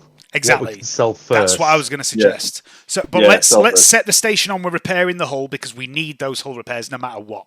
So let's say 220 grand, 3 days, 5 hull points. We need that. So let's just fucking get that paid for and done. And then let's go and sell what we've got to sell. Yeah. Just one thing on the salt fish though. If King Cook said a varied food diet would be good for morale, couldn't we pump the fish, at least half the fish, into the food? Yeah, on the yeah. ship We and don't have to the sell other it half. all. Yeah. No, because then we sort out part of a food problem because everybody's eating fish. Yeah. Woohoo! I agree. I agree. You Yeah, know what I let's mean? not sell Yeah, all the so- fish Yeah. because the fish was a good buy for us, wasn't it? But let's sell. I've got a list here. I made a list earlier today. So, oh no, that's the wrong list. That's Tommy I should Lee's. really be getting involved in this. I feel like a No, you business. should. That's the point. We're all making the decision. Yeah. I'll say like both in and out of character. Firstly, Dave's saying out of character, everyone gets called because Dave doesn't want anyone to feel left out. But also in character, I said that everyone gets Yeah. like basically a half share. vote, even if you can't agree. Just to so you're going to be like a little bit of a democracy anyway. So let's say Quintius and Nixius can't agree on something, it will go to a vote, and everyone else gets a half vote. Alexa, Arnold, and Athena, who's your random NPC. So all the resources that Malevolence have are also in the trade handouts. So everything you've got in there that you might be able to sell should be in there somewhere as well. Yes, I've spent a bit of time looking into this because, like, I know Alan said, Quintius and Nixios are the fucking rogue trader party, whatever, but fucking end of the day, it's our game and it's a team game. I know that's a difficult concept for Johnny to understand, but it's a team game where we all work together. Nothing, Johnny. So we're not trying to sabotage each other. I'm not trying to sabotage anything. I'm trying to. On the other part, shit. Andy would be quite concerned. Damn your impudence. Don't you know who I am? I'm still a little bit concerned about boarding tunnels now as Arnie as well, and I'm thinking maybe we should steal a small ship. I will worry about that one. Right, so here's another thing. Here's another thing. I was steal looking a at, small ship. this is something we need to look at later, but I was looking at the ship status. We've got a lot of small ships on the Malevolence. We've lost a few. And, if we make enough money, we should look at replacing... We've lost 1 interceptor, 3 gunships, and 3 shuttles. Granted, the 3 shuttles, I think, are my fault. But to replace all 7 of those ships, it's 700 grand. At the moment, that's a massive chunk of our money. But if we sell a load of shit first... How much we got? We've got about 2.6 million, I think it is, altogether. We need too much. Well, shall we deck out one of our gunships? No. For us. Let's that's a good as idea. our backup plan if Mother goes fucked. That's a good idea. Like, That's a good idea. I'm on board Yeah, with like Red that. Dwarf. But let's do what You we said. may never leave. I strongly suggest what we do, and I think Hayden, you may be in agreement with me here. Is what the first thing we do: get them to repair 5 hull points of the ship, and let's go and sell our shit, and then worry about what we're going to spend it on, and see what we're going to play with. And remember, you don't know anything about Mother. You don't know anything about her. no, we don't. But Johnny, what I'm saying I is, don't need like, lessons in metagaming from you. Fucking hell. That's quite rich. I can't get over that. Jesus, Johnny. I have turned the That's a tables strong back. play there, Jonathan. I have turned the tables back. If I spot it, I'm gonna say it. What am I going to say about Mother? I don't give a shit about Mother. I think she's fantastic. I think you should be Mother. talking to me about having the ship idea. Sorry, this is my Yeah. fault. It's okay. No, let's. Yeah, that's what I was great to that. Right. But Dave thought I was accusing him, so obviously he thought he was being meta. Oh, no. I'm metagaming in a way that you see. My metagaming, Johnny, is normally behind the scenes. You don't know I'm doing it. Like hiring servants, for example. Anyway, yeah. So, Alan, I think we're gonna book in 3 days of repairs. Okay, which is what you did at the end of the last Oh, game. we definitely did that. But I'm happy for you. Like I say, I was happy for you to retcon it if you decide you want to do that. Right. But so I'll locky jack that in. So, and the receptionist, he goes, yeah, it's gonna be some work, but and also Jonathan said there was no entry to the ship, so it was only doing external repairs, and because he didn't want them rummaging around and discovering anything.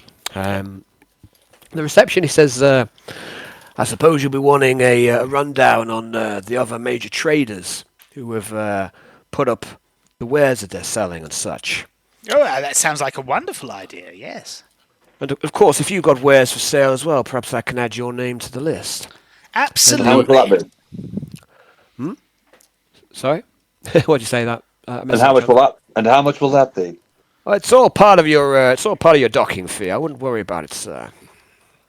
Cancelled ban. Well, this docking fee best be 10,000 credits well spent. Okay. So I'm going to put you on another page. This is just a bit of a rundown index of some of the major places that you can buy and sell on board the station. So there are other ships, of which I'm also going to add to the Malevolence, and then there are also traders or shops on board the ship that you might want to journey to as well. So there are a few to choose between. And also I get to put on here what the Malevolence is selling. So what are you advertising that you are selling? You might get people come to you Fish. via the same mechanism. We have the fish, so we want Fish and furs. So this fish is Yeah. and something- furs. this is something I want to discuss with you guys because I've been looking at what we've got. We've got a shitload of cheese, right? We've got 3 tons of real cheese, which is worth 150 grand. I'm not saying we should sell it. I'm just saying it's an option. That's a lot of cheese. Personally, I'm a big fan of the cheese, both in and out of game. We've got 1,700 tons of nutrient paste. We make 30 tons a week, and we consume 250 tons a week. So we could probably get rid of some of that, but that quantity at those stats, at those numbers, that quantity is always going to be depleting. So if we sell some of that, it's going to keep going down. Yeah, let's not do that then. The fish, I agree with Hayden. It's 1,000 thrones per ton. We have 104 tons. Let's sell half of it. Let's fucking sell half and keep half for the diversity of the diet for the crew for a bit of morale. Yeah. You can always make the fish paste as well. By to make mixing the it two go together. Nutrient paste Oh and my God, fish. that's Fishy paste. In fairness, it's kind of a meal that you've all already had anyway. So you do nutrient, well, not actually, maybe not Cell 53, but certainly in Cell 54, you've had nutrient paste with a couple of fish on top of it. They haven't mashed it all together for you, but yeah, the saltfish have, or you've already put a portion of them onto the ship's diet already. You did that quite a while ago. Okay, shall we put a portion of the cheese on the diet as well, and then keep a portion of like cheese and fish and sell the rest, just to keep us going for like the said amount of time. So we're going to need about, well, fuck me, the cheese won't last long. Actually, sell the cheese because that's not going to last long in a massive ship. Wait. Why don't I mean it's in tons? It's 3 tons of cheese. Why don't we sell know. all of it except for maybe 20 people on the kilos ship? of cheese and keep Yeah, that but- for ourselves? Okay, About keep 8,000. 20 kilos. Yeah. About 8,000. Yeah. You can get through a ton of cheese a week, easy. Yeah, let's keep 20 kilos of cheese just for us. That's Yeah. still a lot of cheese, right? Yeah. We'll keep 20 kilos, not tell anybody. And that's our own special one. And also, let's give a bit to King Cook for his own special. Like, give King Cook at least 10k of cheese. We'll get better meals out of him. Keep Word of that gets out to the crew. There'll be a mutiny. They'll be dining like kings and queens up in there, aren't they? So But we're down here eating fish paste. so what are we doing? We're selling. They think they's lords and ladies. So we're keeping the nutrient paste. We're selling half the fish and keeping half the fish. Yes. What about the cheese? I think sell the cheese because All of it'll it? go down really quickly. Yeah, because it'll go down really quickly in supplies, and you could probably buy more food with the sale of the cheese because it's valuable stuff. It's for expensive tonnage and stuff. It's quantity-wise. 150 Yeah. grand for 3 tons worth of cheese. So we Alan's can buy some economy is grain. cheese fucking favoured. Yeah, I mean, it's probably best not to dwell too closely upon the economics. Oh, I'm not. I'm actually quite enjoying it. So right. Yeah, I think So how many months' salary? sell all the does it- cheese. So Sell all the cheese. because you Would I have to you work? can How buy many some how many holiday. how many years would a average imperial citizen have to work to? I would like to sell, and Alan, I don't know how you're going to roll this, but I would like to sell 3 tons of cheese, with the exception of 20 kilos that I'm going to keep for us. So for. basically, you want to skim a bit off the Yeah, cheese. just for us. Just Gonna for us. skim the cheese. Just let me make a note. Quintius is used to the finer things in Skim life. You know, re-cheese is not good for Quintius. What do we call this? Cheese embezzlement. Yes, that's exactly what it Question should mark? be called. Ches Bezzelman. Cheeselment. As for everything else, so half the fish, so 52 tons of fish, which is 52 grand. We've got 30 ton of hide, 30 ton of fur. I don't think we're going to do anything with that except sell it. So let's sell it all. No. Sell it. Which is like 150 grand for the hide, 270 grand for the fur. And then the ivory, we've got 50 ton of ivory, but am I right in thinking, Al, that the ivory can be used in medicine? Well, here's the thing. So, I mean, some people, like the Chinese, for example, do use ivory in medicine. I mean, how efficacious it is, I'm not quite sure. So, are we talking rhino horn potions to keep you up? Is that what we're talking about? It's something you might want to explore. It's something you may want to explore. It's not something Dave wants to explore, but it's something Quintius might explore. There are, there are many options for any of the commodities. Personally, what I've made suggestions. Also, if anything you guys can think of, with which to craft with various commodities, that's something you might want to do as well. But I might. It's probably not. I mean, I haven't heard of many bone-related medicines out there. But, Rhino horn. I'm not Chinese, so let's you can sell an ivory for maybe a weapon shop and. I was going to say, embezzle it. Let's sell all the hides, all the fur, all the ivory, but let's keep a little bit back for the ivory. Maybe a similar amount to the cheese, 20 or 30 kilos, for making weapons look nicer with like ivory handles and shit like that. So just a second. So 53 can have like matching handles on all the Let's weapons. Keep enough so squad leaders, when we get the army that we're supposedly building or whatever, when we let's make some nice weaponry for people with ivory gripped pistols and shit like that. But let's sell pretty much all the hides, furs, and ivory, because that, in my brief calculations, is 3, 4, 20. That's like 1.3 something million thrones, I think, by my calculations, which is nearly 50% of what we've already got. Yeah. So if I can interject, Dave. So the prices that you've got on the ivory, they're the prices that you paid. On those lists. So it's quite possible, almost likely, that you can get more than what you paid for them. That's certainly what you should be aiming for anyway. It's not always. It depends on the vendor or who you're selling them to rather, and and obviously the standard laws of supply and demand, and how desirable any of the items are. But so all I'm trying to do, Al, is I'm trying to get people to agree that we're going to sell this shit, and I've got the prices written down. And if I can get more than that, I'll flog it if I can get more. As long as everyone agrees with that. Yeah, sell that shit, man. Yeah. What about your fellow trade expedition member, Nixius Roth? I'm listening. What does he think of all of this? It's all wisdom. There's no. Yep. Cool. Yeah. Okay. So I've sensibly for a change as a group. I missed that. I say we're talking very sensibly as a change for a group. Yeah, we fucking do. Sometimes. I mean, this is session 56, and we've at least had 2 sensible conversations during the whole time. We're actually trying not to rip off the ship for a change, aren't we? Yeah. We're trying to make good on a. We're trying not to sabotage ourselves, is what we're doing. Well, don't you need to go into bartering to get some really good prices for this? I mean, at this point, we're literally just making decisions. We're not actually selling it, are we? We're just, as a group, deciding. I think we're almost ready to sell all the stuff, though, now, aren't we? Yeah, I think so. Let's go find a buyer. Yeah. Okay, guys. So I've put on the Roll20 screen the major vessels, just a summary, let's say, of some of the ships that are in there. So I've put the large vessels which are there, and also the shops which are on board the ship itself. But the reception tells you that there's probably a number of other smaller vessels or other smaller vendors that are kicking around. These are the ones that are advertising. And I've put here, so what are you advertising that you're selling? Fish and furs. Is that what we? Fish. Is that what I'm putting down here? Fish, Fish, hides, furs, ivory.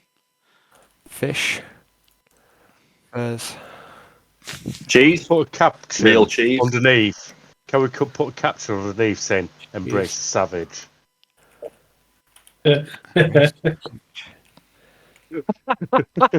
I've got my fucking eyes on. I've got my eyes on Lucamore's armaments. I want to go there. Okay. So I'm just gonna go for a wee, guys. And I'll be right back. I'll be right back. I'll go for a wee too. Yeah, I think if we flog the stuff first, see how much we can make from it, and then we're not going to go in there thinking, "Oh, we can't afford that." When we could potentially go in there and go, "Oh, we can afford that." Yeah. Then, That makes any sense. well, what we need to do now is I would say, put a perspective shop, so we kind of like tick most of the boxes, but then prioritize like a couple of our buys for the ship going forward to like, because there's a lot of repairs, some upgrading to do. There's food. We've almost got that covered actually by what we're doing. Yeah. But we could do to offer sales. We could do to buy some cheaper grain, to put into the food.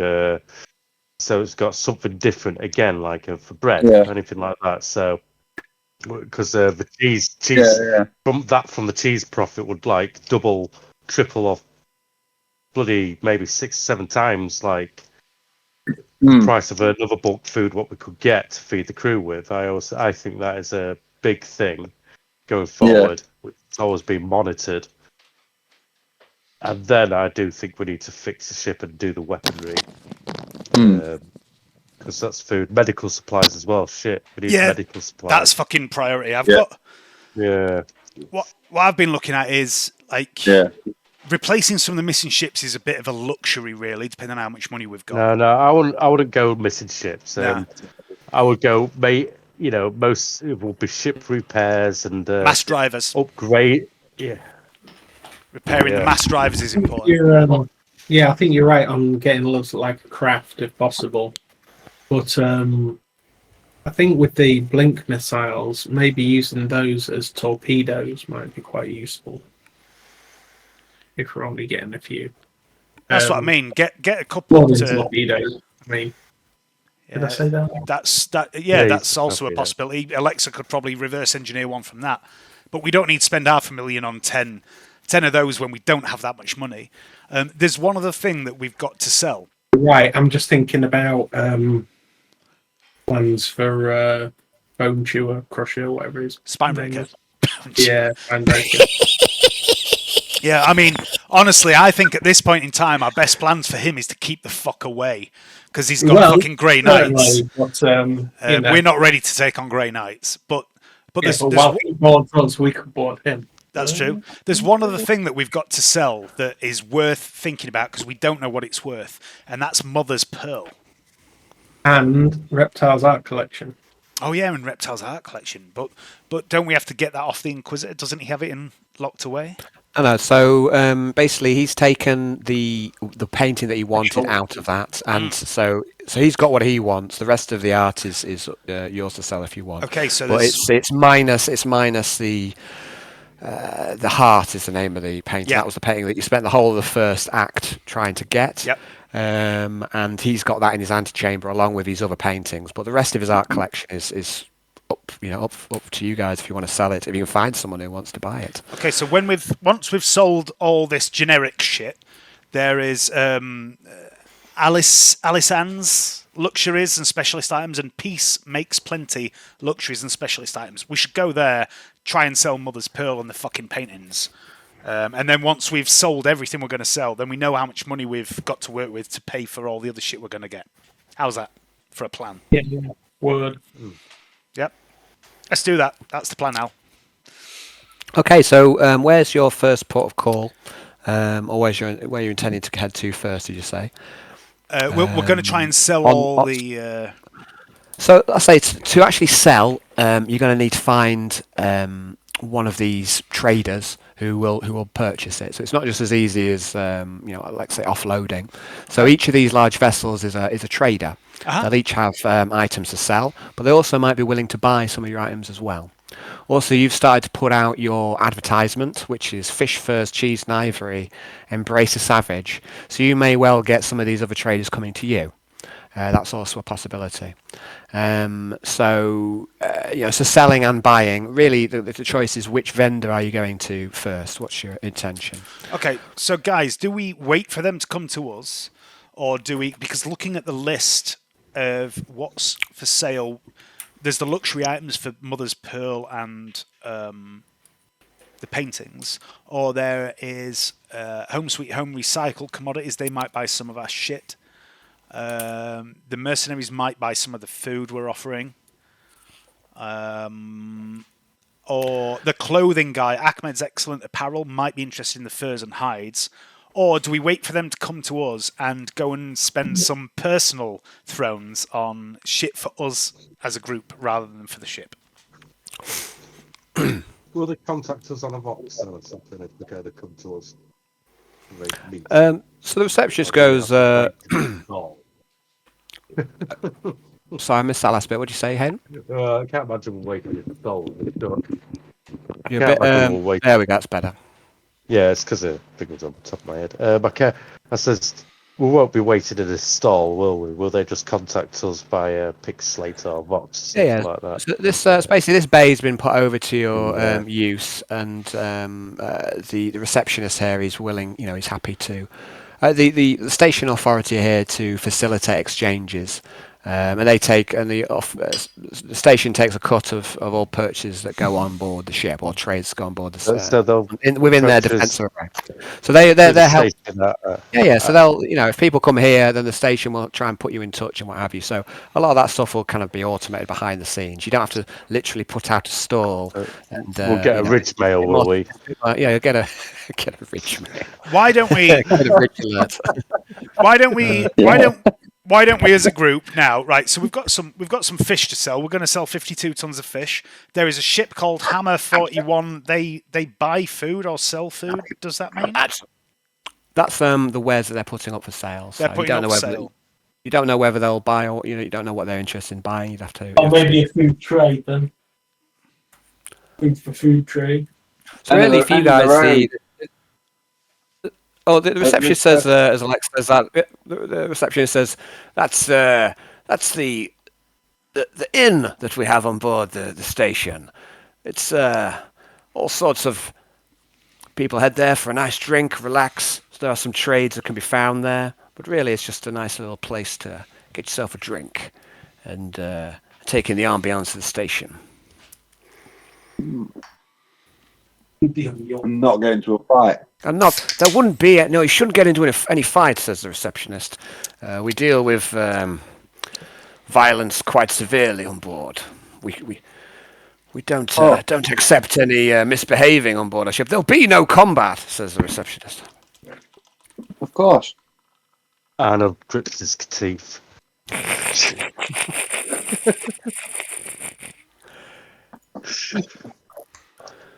Cara ook softly into your ear.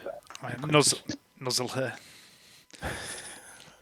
So yeah, up to you guys is basically you have to choose one of these locations to go to as your first port of call. Really, is how I describe the next step. Unless what was I'm gonna say let's go to Ahmed's Excellent Apparel. Yeah. Of course you don't say that. Let's go shopping or the shit hits the fan. No, I'm trying to sell shit. Okay, let's go to Ahmed's Excellent Apparel. Okay. Can we sell clothes shoes, baby? Everyone's talking at once. He's gonna let's sell him a load of fish. You can make some fish scale garments. Sell to his patrons. No, actually, what I'm thinking is we have an extraordinary amount of hides and furs, and maybe Ahmed's might be interested in buying some of it to make their excellent apparel. Yeah, I'd already thought of that. Bone buttons. Oh, nice. Rich station. We could visit all of the places that sell shit just so that we know what markets are open to us. Yes, let's absolutely visit them all, but we need to make a decision about where we start. So let's start here, because it's as good as any other option. This way! I'm captain! So you're. So. Just to make it clear to me, it's still not completely clear to you. Is Ahmed's Absolutely! excellent apparel? That's where you're Yes. heading first. So, Yes, I'm not looking for shoes. Okay, guys. There you So just to start, before we head on to space station proper, there's just a matter of security to pass through first. Oh, fuck. So if you just move your tokens up to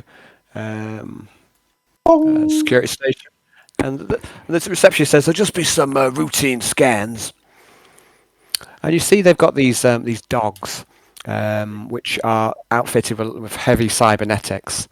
Lots of sensor arrays and what have you. Nixia, shall I move you up, buddy?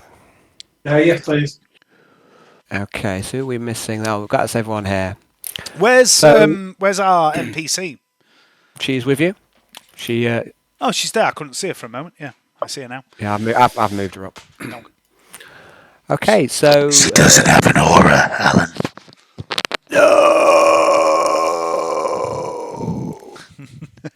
Thanks, Dave. All right. That's what I'm here for. But now it bothers me on a level that I can't. I know, I get it. Why don't they just put it on automatically? You can do that, you know. Can you? How do you do that? If you leave your game and you go into the game settings, you know when you've got the list of all the games you're a part of, go into the game settings, you can set the default settings for tokens. Ah, how convenient. Could have done with that a bit of information about 3 years. I like to withhold things from you until I deem you worthy of knowing it. It's not second-hand information. I'm going to have to do that myself. It's useful because I don't know why it bothers me so much, but it does. It does me as well. Okay, so there's a couple of security guards here, and one of these Auspex hounds, and security just one of them says, "Just routine scans, sir." And he beckons at his dog, and the dogs start to move forward. Who's going through security first? Me, absolutely me. I'm leading the way. I'm the captain. I'm first, and I'm saying that loud and petulantly. I'm just going to get back in line. That's my job as a security guard. I'd like an awareness test, please, from everyone. Apart from me. Okay. The power's gone to Quintius's head. It has. Well, I'll wait till Nixius comes back. You can roll as well. So what we got here? So just an awareness test, please, buddy. If you're there. It's not. You know, you're not missing anything if you don't make it, mate. Quite literally. Yeah.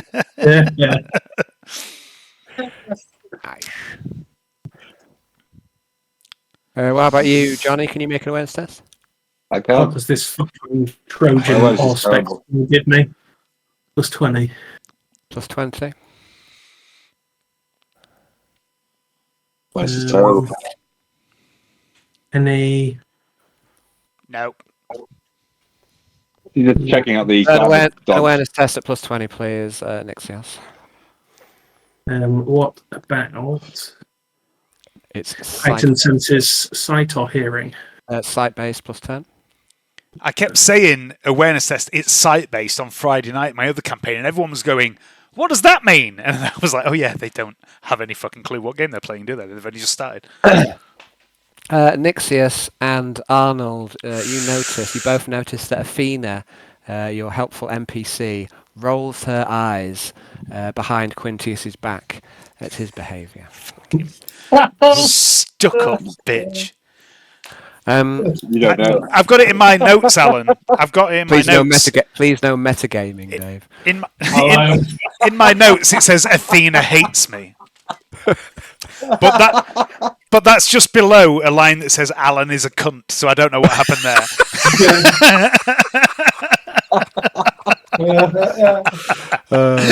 I'll make brief eye contact with Athena and smirk at her. Splendid. So Nixios and Athena share a quick smile at one another. I'm not going to make nothing of it. Alexa Okay. can't smile. She has no mouth. She has no No, mouth and she that's cannot human. scream. Concentrate on the dog. So Quintius, you walk up to the security detail, and the Auspex hound starts to scan you. A good old sniff, boy. Oh, what you're smelling there is excellence Actor, and second good class. breeding. Let me just Second rate. Not the captain. Detecting the scent of lies. okay. I'm just going to have a quick look at your inventory. That's what she said. What have we got here? Any contraband? I don't think so. I think I was quite reasonable in what I brought with me. Data slate, picture of Derek's face. Yep. Okay. No, that's It's just a data slate. That's just what's on it. I can add other stuff to it. just a picture of a dead man's face. That's Yeah. fine. Okay. All right. So Private collection. the Auspex, one for the bank. Auspex scans you, Quintius. And the security guard says he points or he nods at Kara, sat upon your shoulder. Says, what's that, sir? Has he had all his shots? Oh yes, all of them. That's Kara. Don't mind her. She's fine. She'll be by my side the whole time. She's a little timid. Doesn't like to leave me. There's nothing to be concerned about. Okay. And he goes, very well, sir. And he seems to make a note of something on his datapad. He says, pass through. Quintus imagines that what is written in front of him right now is "Excellent gentleman, best man I've ever met," and I'm just going to walk on through. I'm full of myself right now as an acting captain. You'll notice Okay, that he so didn't ask you to sign anything, Quintus, because he doesn't know who you are. Where do I go now? This way? The door opens. Oh, no, it's, Sorry. Oh, it's- marvelous! Not at all the direction I was expecting. Oh, this place is full of surprises. I'm going to start heading this way, but I'm going to wait about there. Security says, who's next? Go on then, I'll Aldo. go. Oh, go on, Alex. Yeah, go. Oh. She strides through. And Alexa just, stands in front of the. Okay, the Hound. hound scans you. Just going to have a quick look at Alexa's inventory. Any contraband, madam? The guard says. That's a negative. Okay, what do we got here? Oh, looks fairly safe. Okay, so he nods you past. You're not really carrying anything you shouldn't. No grenades, no killing weapons. In fact, I think you're all being quite good, aren't you? I don't think anyone's tried to smuggle anything through. Arnold, are you next? Yeah, as Doug sniffs me, I'm going to fix the dog with a death-like look, because Arnie doesn't like dogs, and he's going to give it a low, intimidating growl, just audible. So I'm going to roll intimidation check. Dog. Okay, that's very good of you to make a roll without asking, but I would have asked you anyway. But I just want you to. Very good. I'm going to re-roll that. It's a I'm going to very good re-roll roll. that. Okay. Hold on a second. Re-roll. Let's hold on a second. I would remind you something, Hayden. First of all, I'm the GM. You're not the GM. So I'm going to tell you that your roll fails and the dog stares you down a little bit. Bad form. Okay. Whilst killing you. It's very bad form to GM my game for me, Hayden. All right. You should know better. Annie You should feels know subdued better. by You the know better. GM dog. So, Loser. first of all, I'll let you make a roll because it seems reasonable. But then for you to say, "Oh, I'm not taking that roll. I'm going to roll again," that's just the height of bad form, sir. I mean, get past the hound, other side of the hound, be gone. Naughty behaviour, Hayden. Well, it's taken us thousands of years. No to get worse than I would expect from you, sir. No worse. Okay, so last up it's Nixios, I think. Yep. Oh no, it's Nixios and Athena. I think we'll have to have a roll for you. Oh well, Lisa. Honestly, shockingly bad form from our resident troll today. Shockingly bad form. Okay, so I don't believe you've got any contraband over. The Auspex Hound, it seems to linger on your servo score for a moment, but then the security guard motions you through.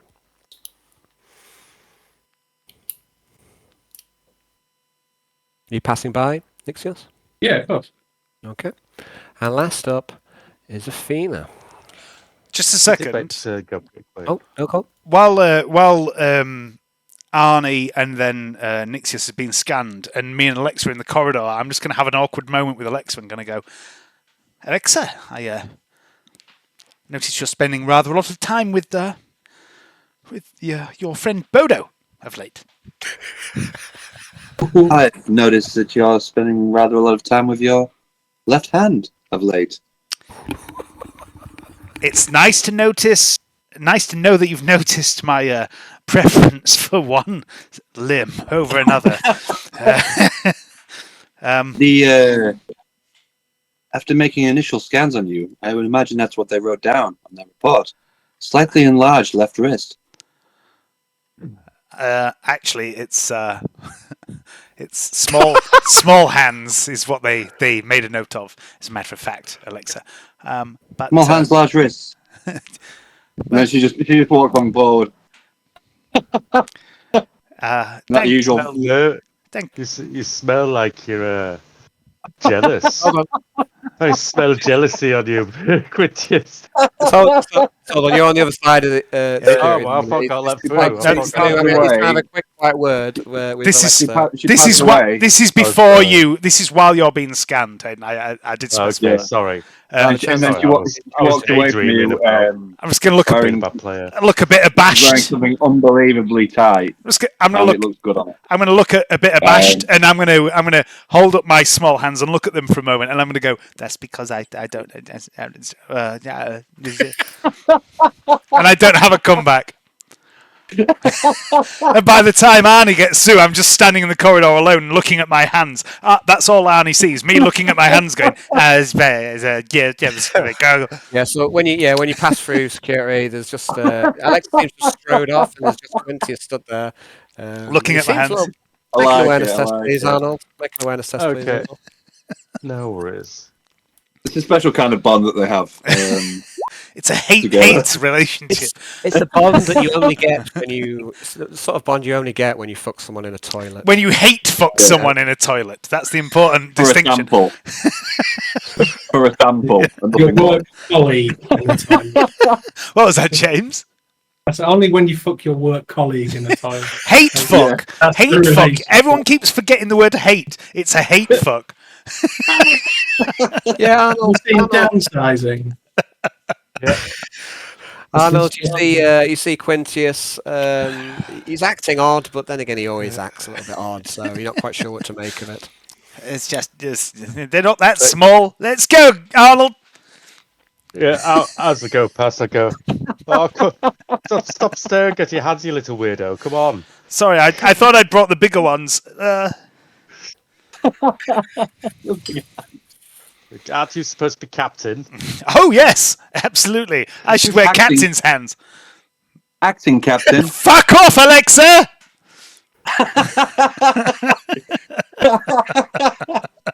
He says distantly.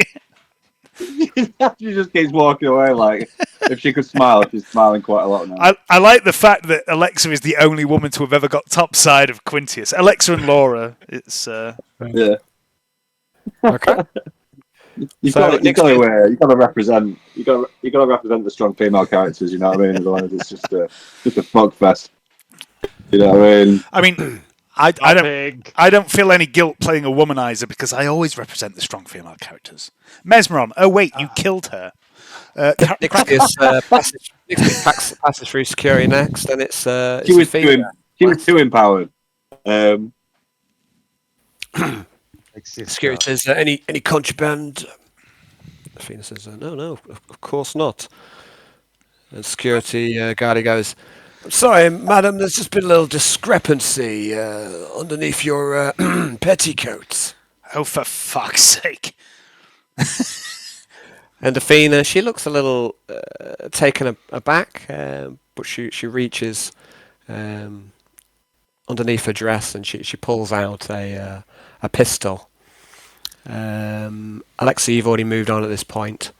Quintius Nixios, have you moved on, Arnold? Are you still at the I would have entry moved. Have you moved? I would have moved to where I am because I'm there. Cool. So Nixios and Quintius, you can make an awareness test if you want at this point. And she hands over a pistol to security. And then Quintius. We didn't take my sword or my shotgun hanging off my back, but we're taking a little pistol off her. Well, if you so what you see, Quintius and Nixius, you see she hands over. It looks like some form of melter pistol. Okay. She hands it over. She looks a little ashamed, and then she's beckoned to go past. She's supposed to be my partner or something, isn't she?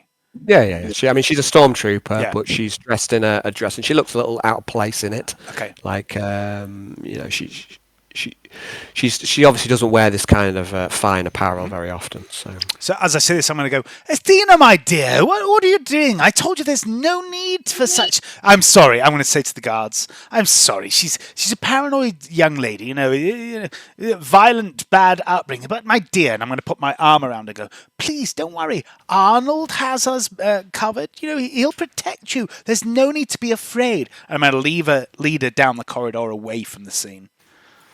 No worries. And Security says it's not a problem, sir. It's just we can't have any combat on board. You see. No. I understand. No combat. No combat. I understand. I totally get it.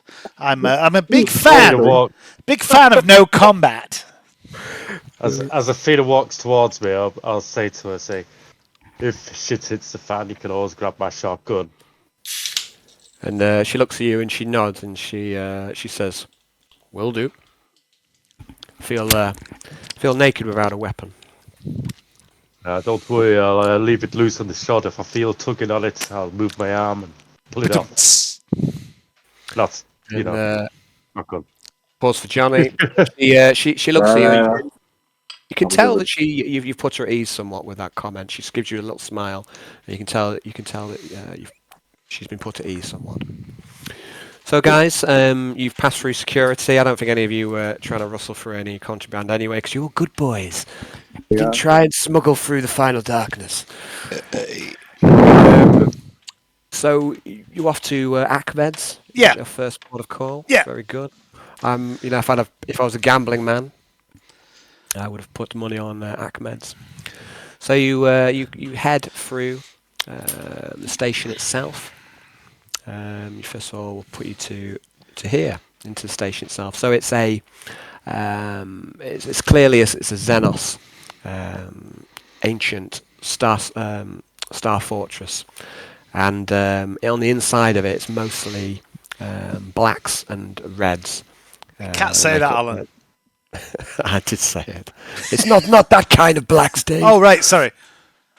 And if you head into the sort of the intersections of the space station, there is a whole host of humanity and populace here that you see. It's mainly humans, but you also see a number of Xenos wandering around as if they have nothing to fear, which indeed they do not.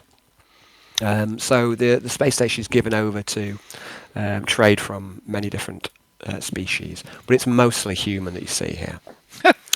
Marvelous! Isn't this wonderful example of multiculturalism in this considerably bleak 41st millennium?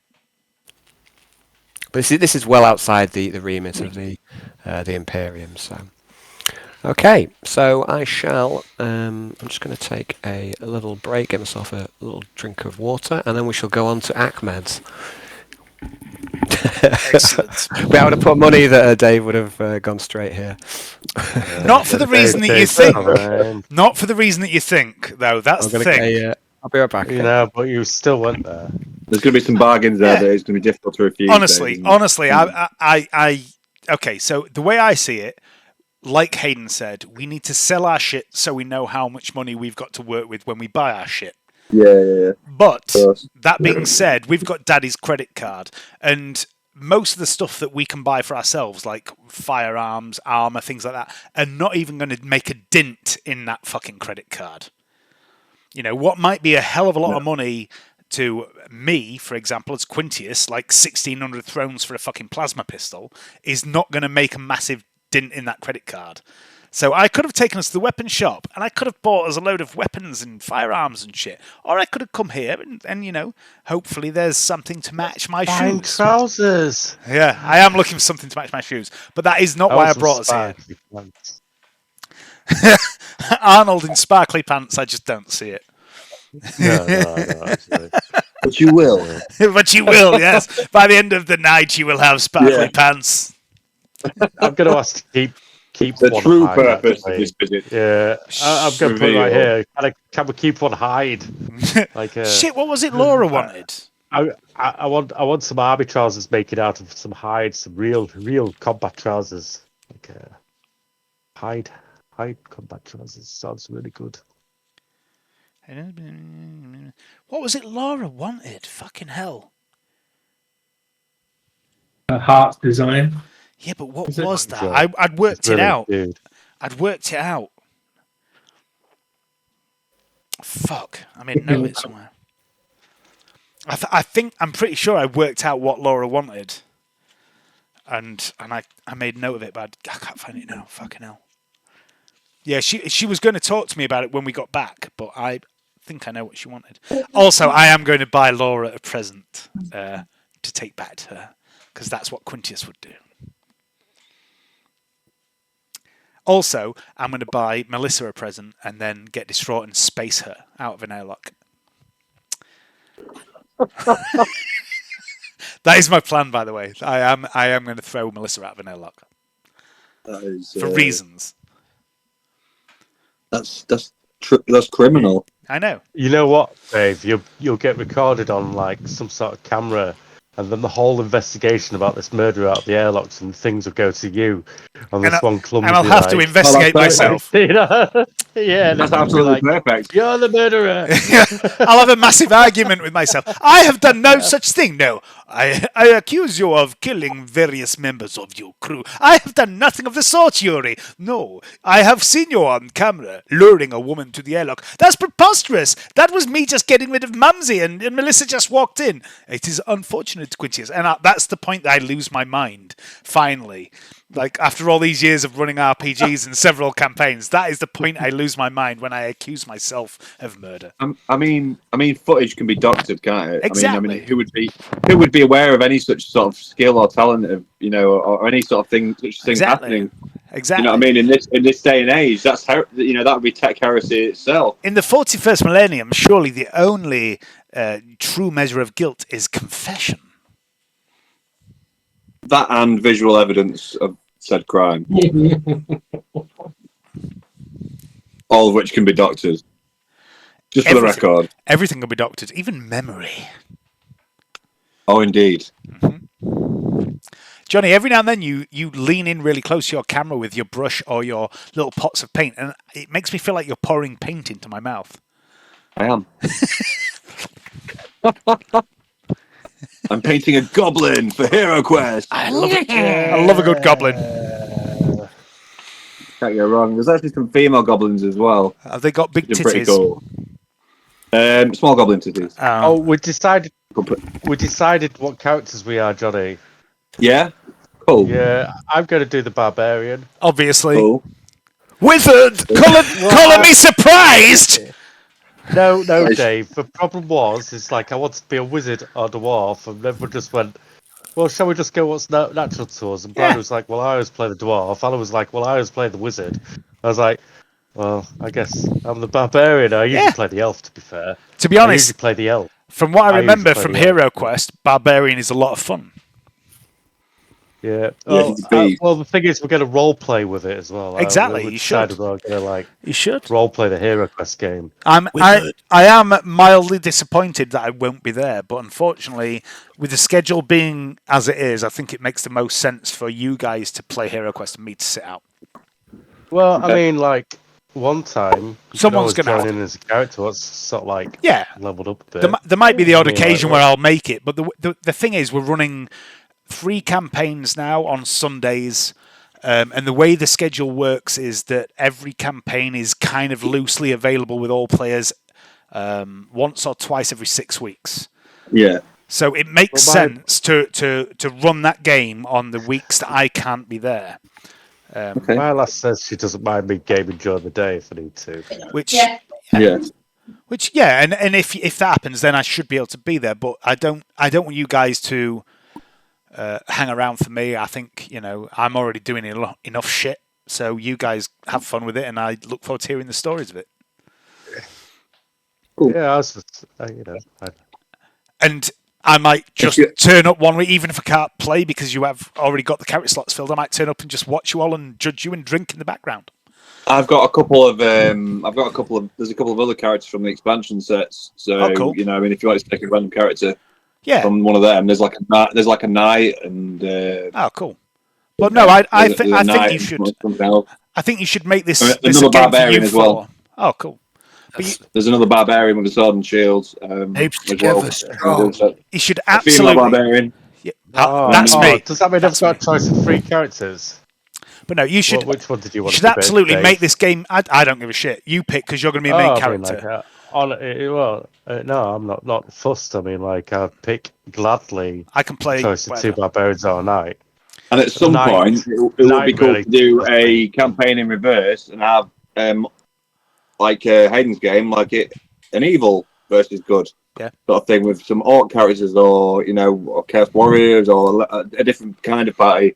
Because there's actually some I've got elven mercenaries in one set. I've got some empire guys. But no, you should. I think you should absolutely, because most of the all the other campaigns, the various things we're doing are all built around me and James and now Johnny to some extent. So I think that this Hero Quest campaign should be built around you guys, and I will step aside for it. But if I am available, and you're playing, then I will happily turn up and play some random fucking Chebend. I'm quite happy to do that. But look at James sniffing his cat. Look at him sniffing his his little mobile shadow. Anyway, let's play Alan's game. Johnny, can I just one more question to Johnny? Johnny, would you mind if I played the knight, and would my party mind if I played the knight? Because I haven't been a knight. No, you play the knight. I want to be a posh knight. A little shadow with cocaine nose. Yes. Yeah, that's fine. I'll dispatch this in a jiffy. That's fine by me. All I'll do is I'll just mix in some of the cards, some of the cards from the other deck in with the treasure cards for the normal Hero Quest set. James, do it that way. Yo. What's the coke-addled shadow's name? Mr. Darcy. Mr. Darcy, sweet. Nice, good name. Okay, guys, shall we ready to make a start on your first vendor? Yes, please. You head into the shop, and you catch the eye of the vendor there. Obviously, Ahmed. He's he's about 6 foot tall, bronze skin, and he has a little moustache that's perhaps it looks a little too small, this moustache, but he wears it well, and he's dressed in a suit which looks impeccably tailored. Inside the shop itself, you don't see a huge amount of wares, but what you do see is like a scanning machine that tailored is obviously there to take your readings, and there's kind of like some doors that go off into another section of the shop. And Ahmed, he catches your eye straight away, and he goes, you have arrived just in time." Just in time for what? Is it St. Drusus Day already? And he looks you up and down and say, "I see you are in need, sir. Great need of my wares." I am always in. I'm gonna turn myself. I'm going to turn myself so I present side on, and I'm just going to pull my trouser leg up to show my boots off. And I'm going to go, I'm always in need, sir, but not necessarily of what you might be selling. But perhaps you are in need of what I am selling. Well, because you're pulling your trousers up, it makes it look like you're trying to sell yourself. No. I'm just showing him my boots, mate. Don't make it weird. You're showing him a bit of leg. No. Just showing him the boots. I wear exquisite shoes, Johnny, that give me +3 fellowship. Yeah. His multicoloured, exquisite sea mammal shoes. Uh-huh. The first epic that was got by any player in the campaign. Oh, those shoes are many colours. They're not crocodile shoes, though. No, not from a crocodile. Although you had the opportunity to make crocodile shoes, but you spurned that chance. You got plenty of crocodile. You got plenty of crocodile hide, and what did you do with it? We didn't nail it. No, you made a suit of armor with it. I think a suit of hide bone armor. But the opportunity to make some crocodile shoes was, I don't know. That surprises me, guys. You had the chance. It was right there, and you squandered the opportunity. Anyway, so it would have been a game changer. It could have been a game changer. Those crocodile shoes. You'll never know. But you have a shoe crafter on board the ship. I don't believe you do. Not yet. Maybe Alexa can make her own necessary to rescue from Arthur's Claw. To be honest, there probably is one there. You've actually kind of in Hayden's Bayou boot camp have got quite a few crafters you've relinquished from the Orpheans, but you never really did anything with them. You kind of found them, and but you never actually did much with them. So you've probably got some boot maker there. But anyway, we're going off on a tangent here, guys. That's what we do. Anyway, so yeah, he clocks your shoes. It seems quite impressed. He says, so tell me, what is it that you are selling, my good man? Well, as a matter of fact, Ahmed, is it? Yes, Ahmed. Ahmed, pleasure to meet you. Quinn Ortigas, Captain of the Malevolence. Yes, I'm selling a significant quantity of exotic hide, fur, and of course a little trophy ivory for decoration. If you are interested in purchasing, do you make your own footwear and other assorted apparel? He says, yes, most of the clothes are produced in-house by my team. I will, of course, look over your wares. You have so Laura's provided you with data slates, which will give the kind of readouts of the various equipment that you have, commodities and what have you, to allow you to put forward what you have for sale. Okay, I'm going to show him. You're going to show him. Send that over to him, and also invite him. I'm going to say, also, if you prefer to inspect our stock firsthand, please, by all means, travel to our vessel. Unfortunately, you won't be permitted on board, but we can have some samples brought out to you. And you can say, yes, I understand, of course. Now, I'm just going to have a quick look, guys. So what have we got for sale here? Let's have a look. Hides, furs, and ivory. Lots of it. Lots of it. Okay, 30 ton of furs. 30 ton of that as well. And the ivory, we've got 50 ton. So Ahmed says, yes, some of these items are of interest. I see that you have large quantities of all of them. I think perhaps you might want one of the larger traders to sell this amount. I'm interested in some small quantities of each, if you will be so kind. But I am not a trader of such magnitude that I could purchase so much of what you have for sale. I apologize if you have misunderstood it. I am here more as a personal tailor. No, Ahmed. I believe you have misunderstood. You see, we all have to start somewhere. And you, my friend, have started on a reasonably, and please don't misunderstand this as some sort of looking down upon you approach, but you have started with this fine establishment where you make some fantastic items of clothing. I can see the quality, the materials you use are second to none. What I am offering you is first dibs on the fine cuts from our stock before I go on to sell on the bulk of our materials to those larger traders of which you speak. Okay, and he nods at this and says, "This is of interest to me, of course. Yes, very much so. There's a certain rustic appeal of these items." Yes, it's a strange old place that most of these materials came from, and ordinarily I would have, myself, personally speaking, looked Virus down bomb the whole upon- place. No, I would have looked down upon the people that would wear items made from this clothes. But, and I'm going to point to the shoes again, sometimes there is a diamond in the rough, for example. And the shoes, sir, are they for sale? Oh, no, they are quite special to me. But I am in the market for looking for something that would match the shoes. Perhaps a fine waistcoat or some rather fancy pantaloons.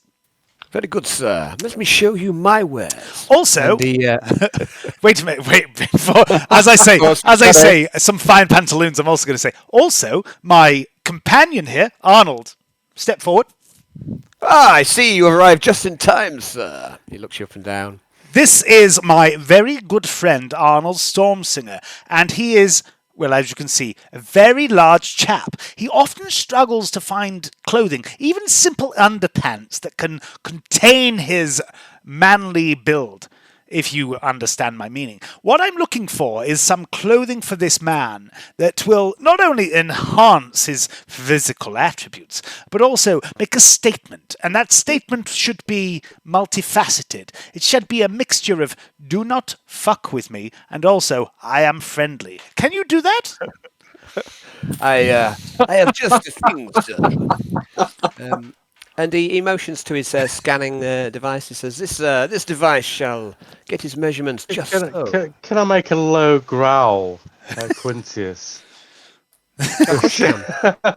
Arnold, I'm just going to grab Arnold's massive arm and go, trust me.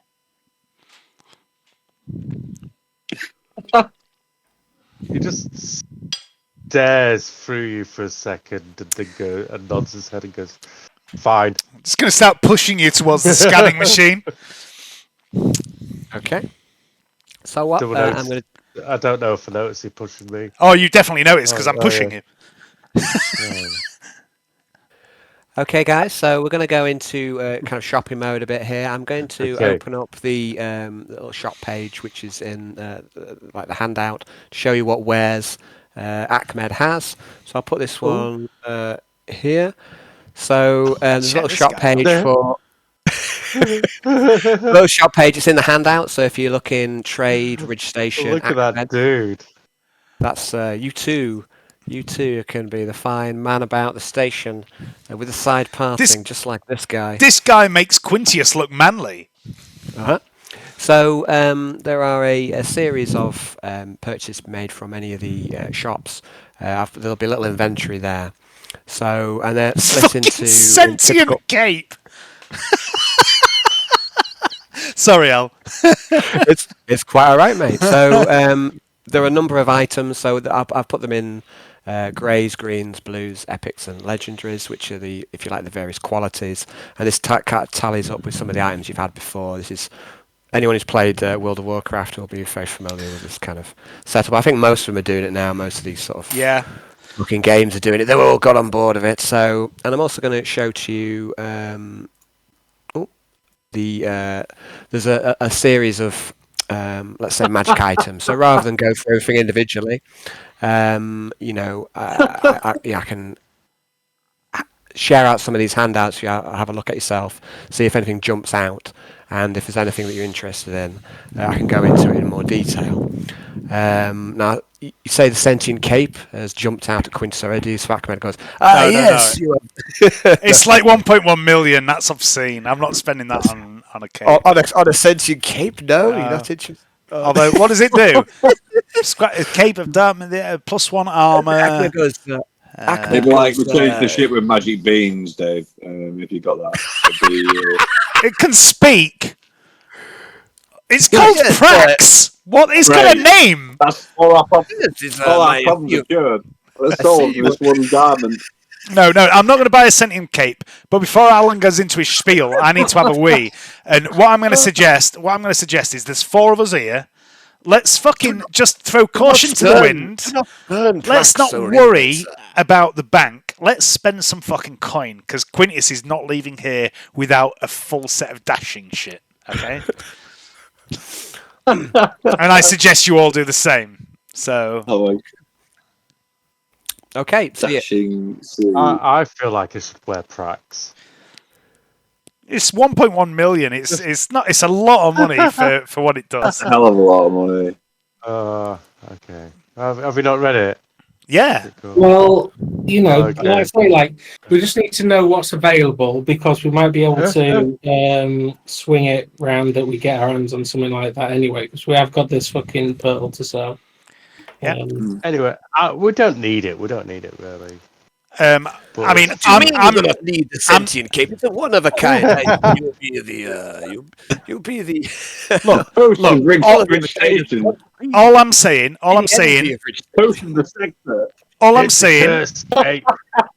Guys, curse is just a bit annoying. Guys, right? There's clothing here.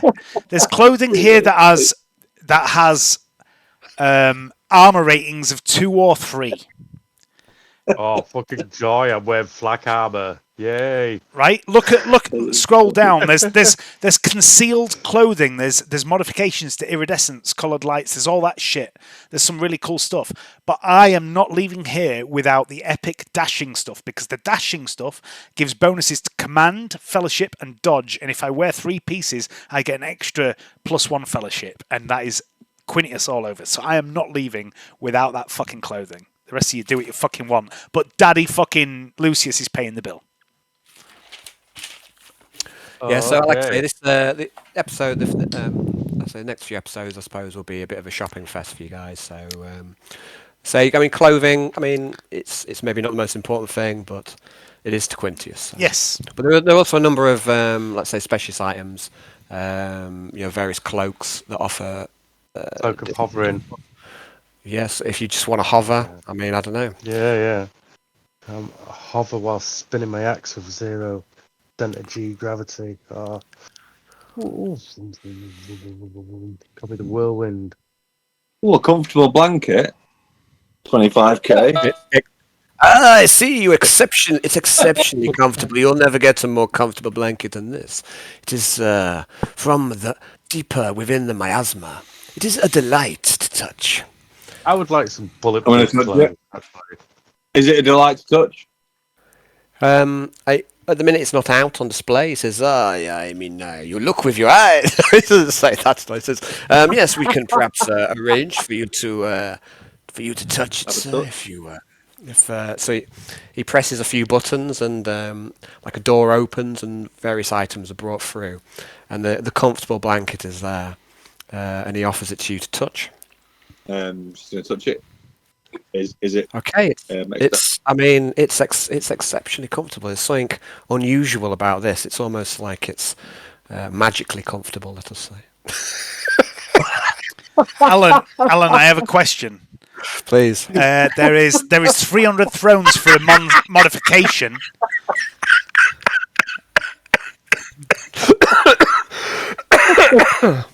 $300 thrones for a modification of concealed pocket. Sorry, I'm sorry.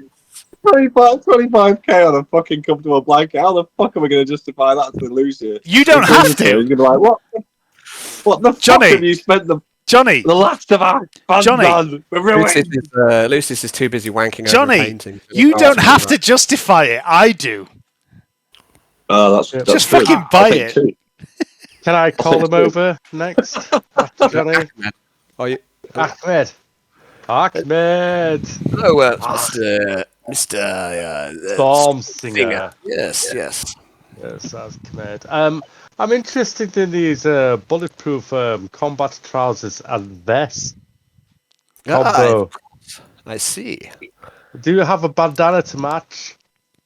A bulletproof would be- bandana. I mean, and he pulls out his data center and says, no, we do not get many inquiries about bulletproof bandana, but our clothes can be modified, prepared to order, if this is what you require. Do you Leave have it the with old me. bulletproof? No, it's okay. A See, bulletproof bandana. We can have such things fashioned for you. and also that bulletproof lumberjack shirt. Awesome. A bulletproof lumberjack. What is this lumberjack? Okay. I do not just- know what words of which you speak. It's all right. The vest and the combat pants will be fine. I would say this, if you genuinely want a lumberjack shirt made, I'm sure he can fashion it for you. But he lives on a space station, Hayden. He doesn't know what a fucking lumberjack is. Well, I'll just pull like a vest out and some combat pants if he's got anything like that. I'd like to make a suggestion, if I may. Trying to attract everyone's attention. How about a bulletproof hat and suit for everyone here?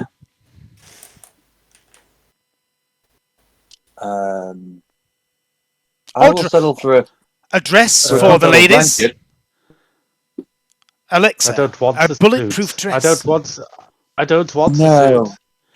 Yeah. I don't really wear dresses. Arnold goes, I don't want to wear a Blanket dress. would be ideal. No, you I don't. don't want to wear a dress. You don't right now, but you might need one in the future. No, a comfortable blanket would be acceptable. I'm going to ignore you and order you one anyway. You're gonna have to wear it. No, I'm not. There's no rules that say I have to do that. Taylor, Yes, there Ahmed, I would like one of these bulletproof suits that you offer for each of myself and my companions, my 3 companions here, Ahmed, and a hat as well. Ahmed, believe that for me. Believe that. You can ignore him on that one. I do not. I just want these combat trousers and vest. That's it. Believe the suit. Could I have a bulletproof body glove? Why? Everything can be modified to everyone's particular taste. This is. You know what? Actually, You know that's what? a good You idea. know, fuck the big guy. Let him run around in his pants. It'll be fine. Made from the fabric of the comfortable blanket. Okay, guys, we're starting to lose control at the moment. So Okay. what I'm trying to say. So you're wanting to make some purchases. You're wanting a set of like basically bulletproof clothing for each player. Is that right? Yeah, and I'm So gonna. you can have the actual items modified. So Arnold, if you want it to look in a certain way, if you want a lumberjack suit or whatever, we can come to this outside the game. But the actual customization of the clothes, you don't need to get bogged down in this bit, guys. Yeah. And we can just do it. I think at this stage it becomes a bit more like a computer game shopping escapade. You don't need to get bothered too much about the details. We can. Okay. Just tell me which bits you're wanting to buy. So at the minute, it Okay, looks like so we've got. if that's what we're doing, then we're metagaming a bit. So I'm going to metagame a bit. Yeah, The reason I'm yeah. saying let's get a suit and a dress is because we might one day be in a situation where walking into an environment armed to the teeth with fucking flak armor is not optional. That we might need something a little bit more covert. So a suit Okay. that is armored might be a useful thing. That's probably true. Yeah, actually. that's true. Yeah, like, so you don't- body glove. Why don't we all go walk around the station in suits? It'd be quite cool. It's like New suits. That's all I'm getting at. I'm trying to get us some covert armor. us red ties, so like the agents. I'm trying to get that'd us be armor okay. that doesn't look like armor. Yeah, that's cool. Yeah, I'll be like Agent 42. I want a red tie. What are you doing there, Jonathan? He's eating himself. Eating a bit of, I am literally eating myself. Is it Bit of dry auto skin. Where did you cannibalism? get Agent 42 from, Hayden? Oh, sorry, Hitman. It's Agent. Oh, never mind. Yeah. Yeah, I was thinking of Hitman. I think if we all dress like Hitman, it'd be great. With an imperialistic thrill. That's not very 40k. Well, okay. Let's all dress like 40k sharp. 40k sharp. Is that a Sharp thing? is basic. Look, all the imperial officers almost have sharp-esque coats. So we could dress like 40k sharp. with Imperial buttons and Imperial things. Let's get suits like 40k sharp. Come on. It's the only ask for uniform I've ever given in my life. I think we all should dress like the 40k version of the British Grenadier green coats. The Green jackets, the rifleman's 95th. green jackets, yeah. Yeah. Let's do it. Do it. Green is not a bad colour. They do have flamboyant like buttons and tassels like 40k. It's very, very similar Yeah. for like Royal Guard and stuff like that. It's, You always want to be a rifleman, haven't you, buddy? Yeah. except my lips didn't even work then. I tried whistling. Over the hills and far away. Go find the spot to go and spin. Okay. Right, we've decided on the George suits, mountains Dave. and we obey. Over the hills and far away. We're all dressing like 40k sharp with the suits, Dave. Yeah. I don't know if Dave's listening. Oh no, I'm listening. I just tuned out a while back. Well, that's it. We're 40k sharp now. No, Let's let's take a body glove, a bulletproof body glove. That'll do me. I don't really do suits. I don't really do dresses. She does body gloves. That's what she does. Okay. Just think a fabric one, like a bit like 7 of 9 out of Voyager. I'll go for body glove as well then.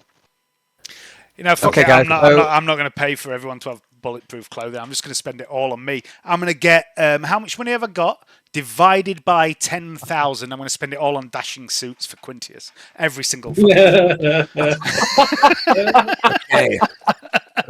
Quintius didn't make it out. The tailors Dude, are what did you get out of Bridge Station with? 75 incredible suits.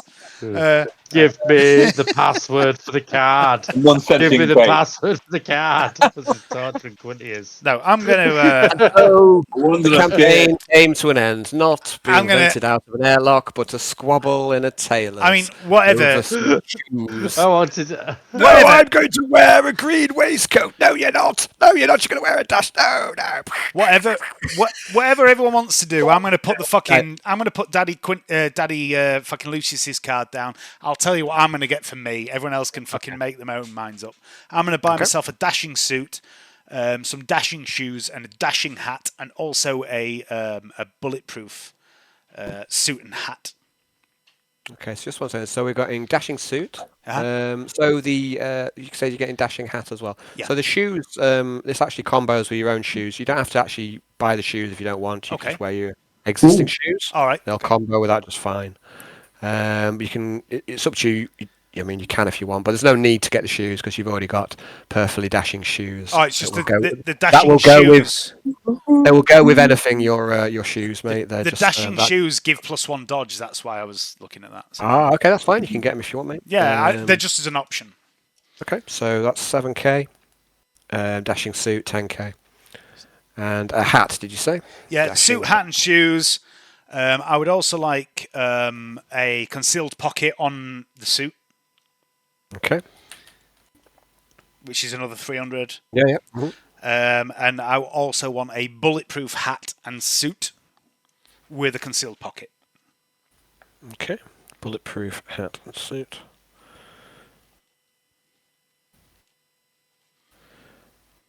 Okay.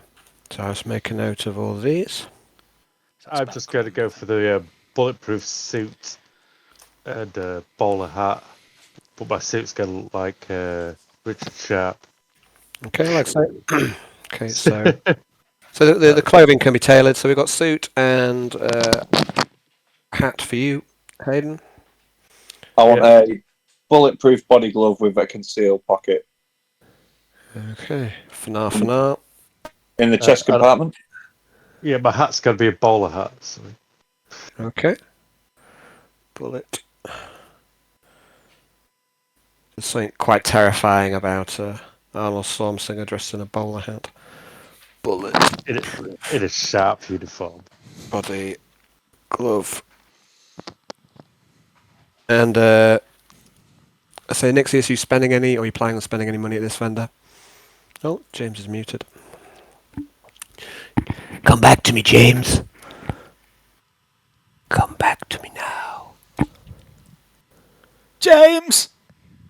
James! You're muted, James! James! There's no escape, James! Just turned his fucking Yeah, I'm just in the middle of hair drying some. No, is that? Are you wanting to make? Are you wanting to make any I don't purchases? know. Like I'm mid wash at the moment, so Get a bulletproof suit at the very least, because you never know when you're going to be in a place where you can't wear armor. Oh yeah, definitely.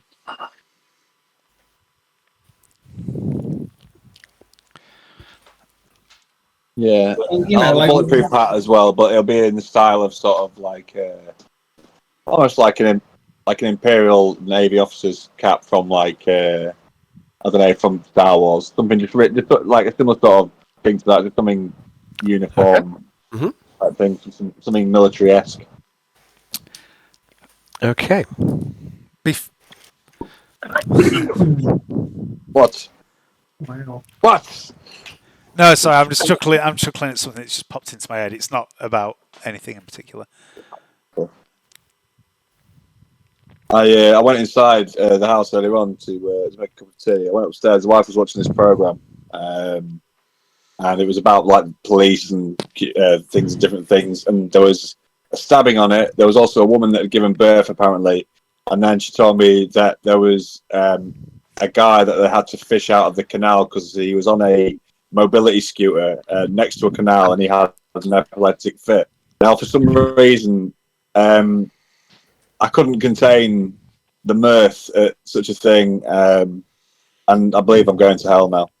But if you could just imagine it for a second, if you will, you know, you shouldn't really be driving, should you, if you've got a defence to have fits? And this chap thought it would be a good idea to take a journey past the canal with it. Anyway, I can't explain why it made me laugh so much, but it nearly killed me. So there you go. I'm going to hell. I mean, that's the least of your worries, Johnny, for your hell journey. So you may be already in hell already. I think. So I think we're already in hell right now. That's why you're here with me and the rest of us. So sorry. Just, I don't know why. It's not funny, but it was just for some reason the imagery of it was hilarious. I don't know why. I need help. Anyway, you have to be me to understand. You'll be fine, Johnny. Don't worry about it. I'm going to hell. It's quite. Just thought that was a bad combination of events. Did he live? Did it have I'm a not happy sure ending? if it did. No, I don't think it was. I think that's what made it worse. That's kind of what made it. I was just thinking Darwin Awards. So he took himself out of the gene pool. Basically, yeah.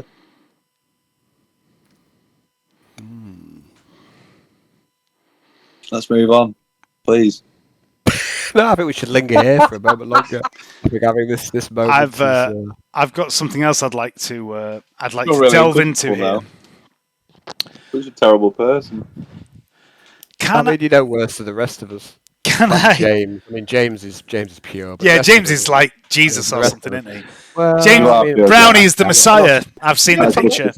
I'm not so sure. I think Brownie's maybe the darkest of all of us. If he is, he's very good at hiding it. He has better PR. Yeah. So can I accurately, with my womanizer's eye, guesstimate Laura Skysinger's measurements? Let's have a perception roll, Dave.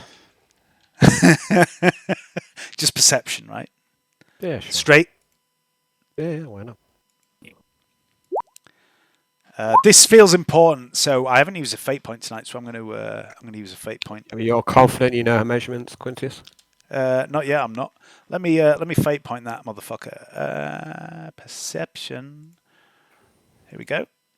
That's a bit better. You're sure you know her measurements? I'd like to use another fate point to give myself plus 10 to that. Would you though? Yeah. I'm not sure that's not how it works, Dave. No, it is. It is. You can use multiple fate points. You just can't use the same fate point. You can't use multiple fate points for the same thing on one roll. The way that I would play it, and I would always expect you to play it the same way as you'd say before you made the roll, whether you wanted to add the plus 10, not after when you see that you failed. Do you want me to get the That's roll the up? way I will play it. I don't know if you play it the same way, Dave, but do you That sounds like a legit way to play it, Al. Yeah. I mean, you can argue if you want, but in my game, you can use a fate point to add 1 degree of success after the roll, because that's what the rulebook says. Yeah. Is that what you're allowed to do in the rule? Oh, I thought it was. I feel like in the rule. I'm fairly certain it is. I can check. I take it back if it's. I thought it was. I mean, I've ruled that before. I can check. Consult the rulebook, Dave. 185. Just a moment. I'll be as quick as I can with this. Sounds to me like shenanigans, Dave, but you may be right. Probably is. You can spend 1 fate point to allow a character to do the following. Reroll any 1 failed test, which I did. The result of the reroll are final. Count as having rolled a 10 for initiative. Add an extra degree of success to the test. Instantly recover 1d5 wounds or recover from stunned. It's not right enough. So I am 1.4 degrees. Anything's right. It doesn't say. I mean, that's how you play it as well. Is that right? Is that what you're saying, Dave? It says add 1 degree to the test that you've rolled, so you wouldn't spend it before because you haven't rolled it.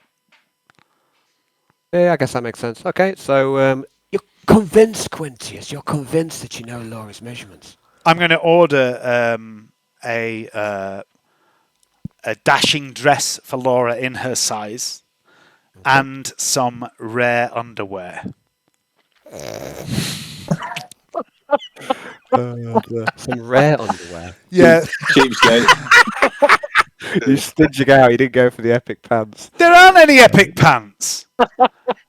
Or are there?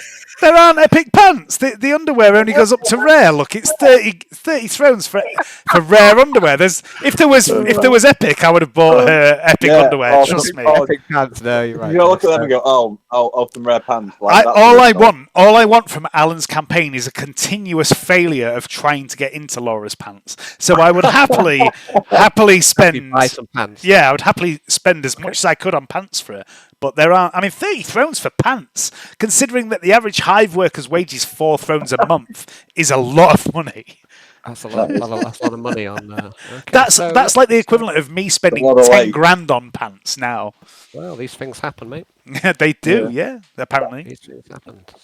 Not by us, so. So yeah, I'm going to order Laura in a dress. That's a 20k dress. In the colour that I have seen her wear the most. I think is blue. So she wears a lot of blue, and gold's part of her naval. You're not sure what her favourite colour is, but you've definitely seen her wearing a lot of blue. But it's more of a work uniform. Yeah, but that's the colour I'm going with because that's what I've seen her wear. Okay, so you're wearing a dress. You're gonna get the Aquila stamped onto pants, or no, I'm gonna get my face embroidered onto the. the back of your head embroidered to the front. No, I'm just buying the underwear as is, and the dress. The dress is the killer blow. Okay, guys. So at the minute, I've not had anything from Nixius, but at the minute we're up to 47 grand on clothing. Peanuts, Mott. 47 grand on clothing. Nix, what are you doing? Come on. There's a command fucking piece of clothing in there, mate. Yeah, but he's got no command. Am I still muted? I just thought I just thought it might be useful to you. Bulletproof clothes, though, Nixius. You're gonna get some bulletproof clothes. Just fucking dashing clothes all around, to be honest. Okay, so you want a dashing set, is it? Okay, so it's dashing suit, dashing shoes, dashing hats. That's another 17. 2 or 3 towards solid projectiles. Well, what is it, man? Is it 2 or 3? Sorry, where are we? What are you looking at, buddy? Bulletproof clothing. I imagine is it 3 to the body and 2 to the limbs or something like that? Yeah, but 2 or 3 towards. Let's have a look. So where are we? Unusual items, inventory. So yeah, basically it's 3 for the suit. It's 2 for the hat. It's what it is. So the bulletproof has a armor rating of 2. The suit itself, like the body, like the limbs, are 3. Fair.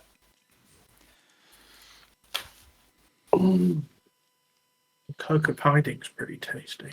I was actually going to say, after everyone had bought stuff, I was going to buy a Cloak of Hiding and just have it as a group item to whoever needed it the most.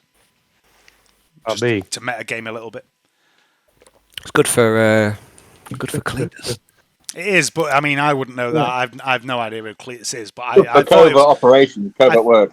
I thought it was a useful item to buy to share in the group. So, I mean, what we spent now, 47 grand? At the minute, I'm at 47 and 430. If then Quinty, depends what Nixius is getting as well. Yeah. He broached a dashing set. I mean, that would be another. Yeah, I'm gonna put this out here that I'm gonna ask for a Cloak of Hiding, just not for Quintius, just for us, and whoever is doing something stealthy can have the Cloak of Hiding. Cool. The hiding would be 50k. 50 grand. Yeah, we've only spent fucking 47 so far. Cloak of Hiding would be really good for Yarn. Because Yarn gets shot. Which is why Yarn gets shot. Which is why I'm buying it for the group. I'm not buying it for a character. I'm buying it for us to share. Give it to whoever would make the most use of it. Cool. So did you say you want Cloak of Psionic Resistance as well? Like 5 versus psychic attacks is pretty. But Quintius wouldn't understand the concept of that. To be fair. Let's say we're in a bit of a metagamey phase now, anyway, guys. So all right, fuck it. I'll buy a Cloak of Psychic Resistance as well. I say, and the other thing I'll say to you as well is you're not forced to spend all of your things straight away. You can always see what else is available. We don't need all this stuff. You're loading up on clothing. Who could have? We don't need all this stuff, Quintius. Calm down. Calm down. I don't know what you're talking about. I've bought a suit. That's 2 suits to be precise. I mean, I've been running around for several weeks with only 2 sets of clothing, and now I have 4. I don't think that's excessive. Calm yourself. Certainly is. I just run around in 1. Well, I've noticed the smell does carry, but you should maybe find the laundry on the ship. But Daddy's signed his credit card over to me, and this is what I think we should spend it on. I'm happy to see the consequences of these actions. Quite useful. Unless you think that somehow spending money on items that make me better at doing my job is a bad idea, I can't see how this is a bad idea. I don't care what you spend the money on, Quinny, as long as I get my components. Like that. Oh, don't worry, we'll get your components, but we first need to metagame a little bit. This suit will make me better at getting a good price, won't it? I think Nyx would quite like a Cloak of Concealment, to be honest.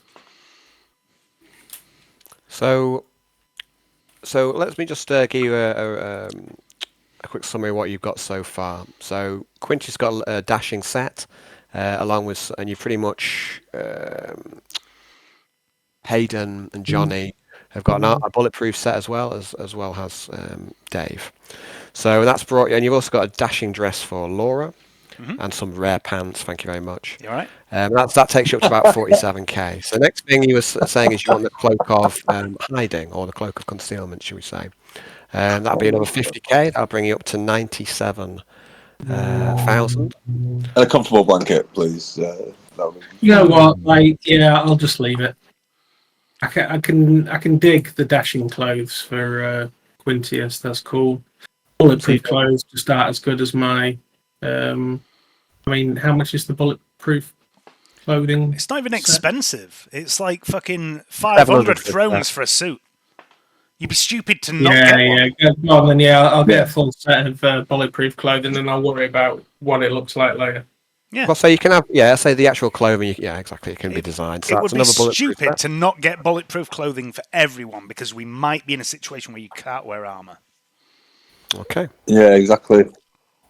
So we've got another 50,000 there. So you're not getting a dashing set, James. You're just getting a bulletproof set. Is that right? Or did you want a dashing set as well?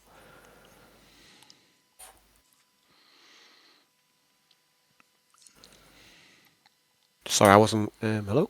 He's gone AFK. Oh, sorry. Okay, so I'll come back to him on that one. So at the minute, I've got you up to 97,100, but I haven't got James' dashing set, just a bulletproof set.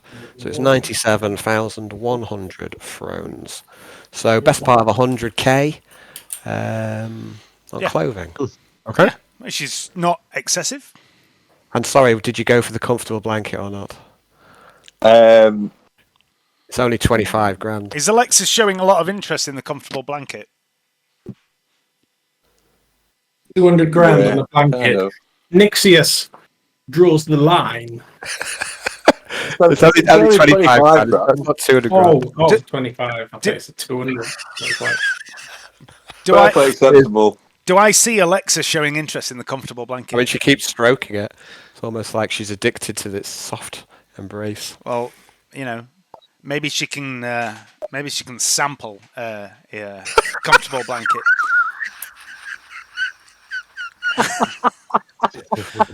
Who's got the purse strings, bitch? You'll keep Quintus. Sorry. Daddy has the purse string. Fucking right. James, you've not bought a cloak of hiding, right? No. You. Should we get one for the team? Hold on, guys. Just say there's only one of them in the inventory. So you didn't buy it? And I've got it down that you bought it. The cloak of hiding. There's only one. If there's a number in. Let's fucking buy it. Let's buy it. I've got it down that you have already, right? Let's buy it. That'll be really useful on. Well, it'd be really useful on Nix because he sits at the back and snipes. It'd be Let's just buy it for the team. We'll worry about where it goes later. So Okay, so just to confirm then, we've got one dashing set, 4 bulletproof sets, 1 cloak of hiding, 1 dashing dress, and 1 set of rare pants. Can it be 3 rare sets of underwear, please? Okay. 3 rare sets of underwear. I'd like 2 for myself. Okay, guys. 2 for yourself. Okay, guys. Bro.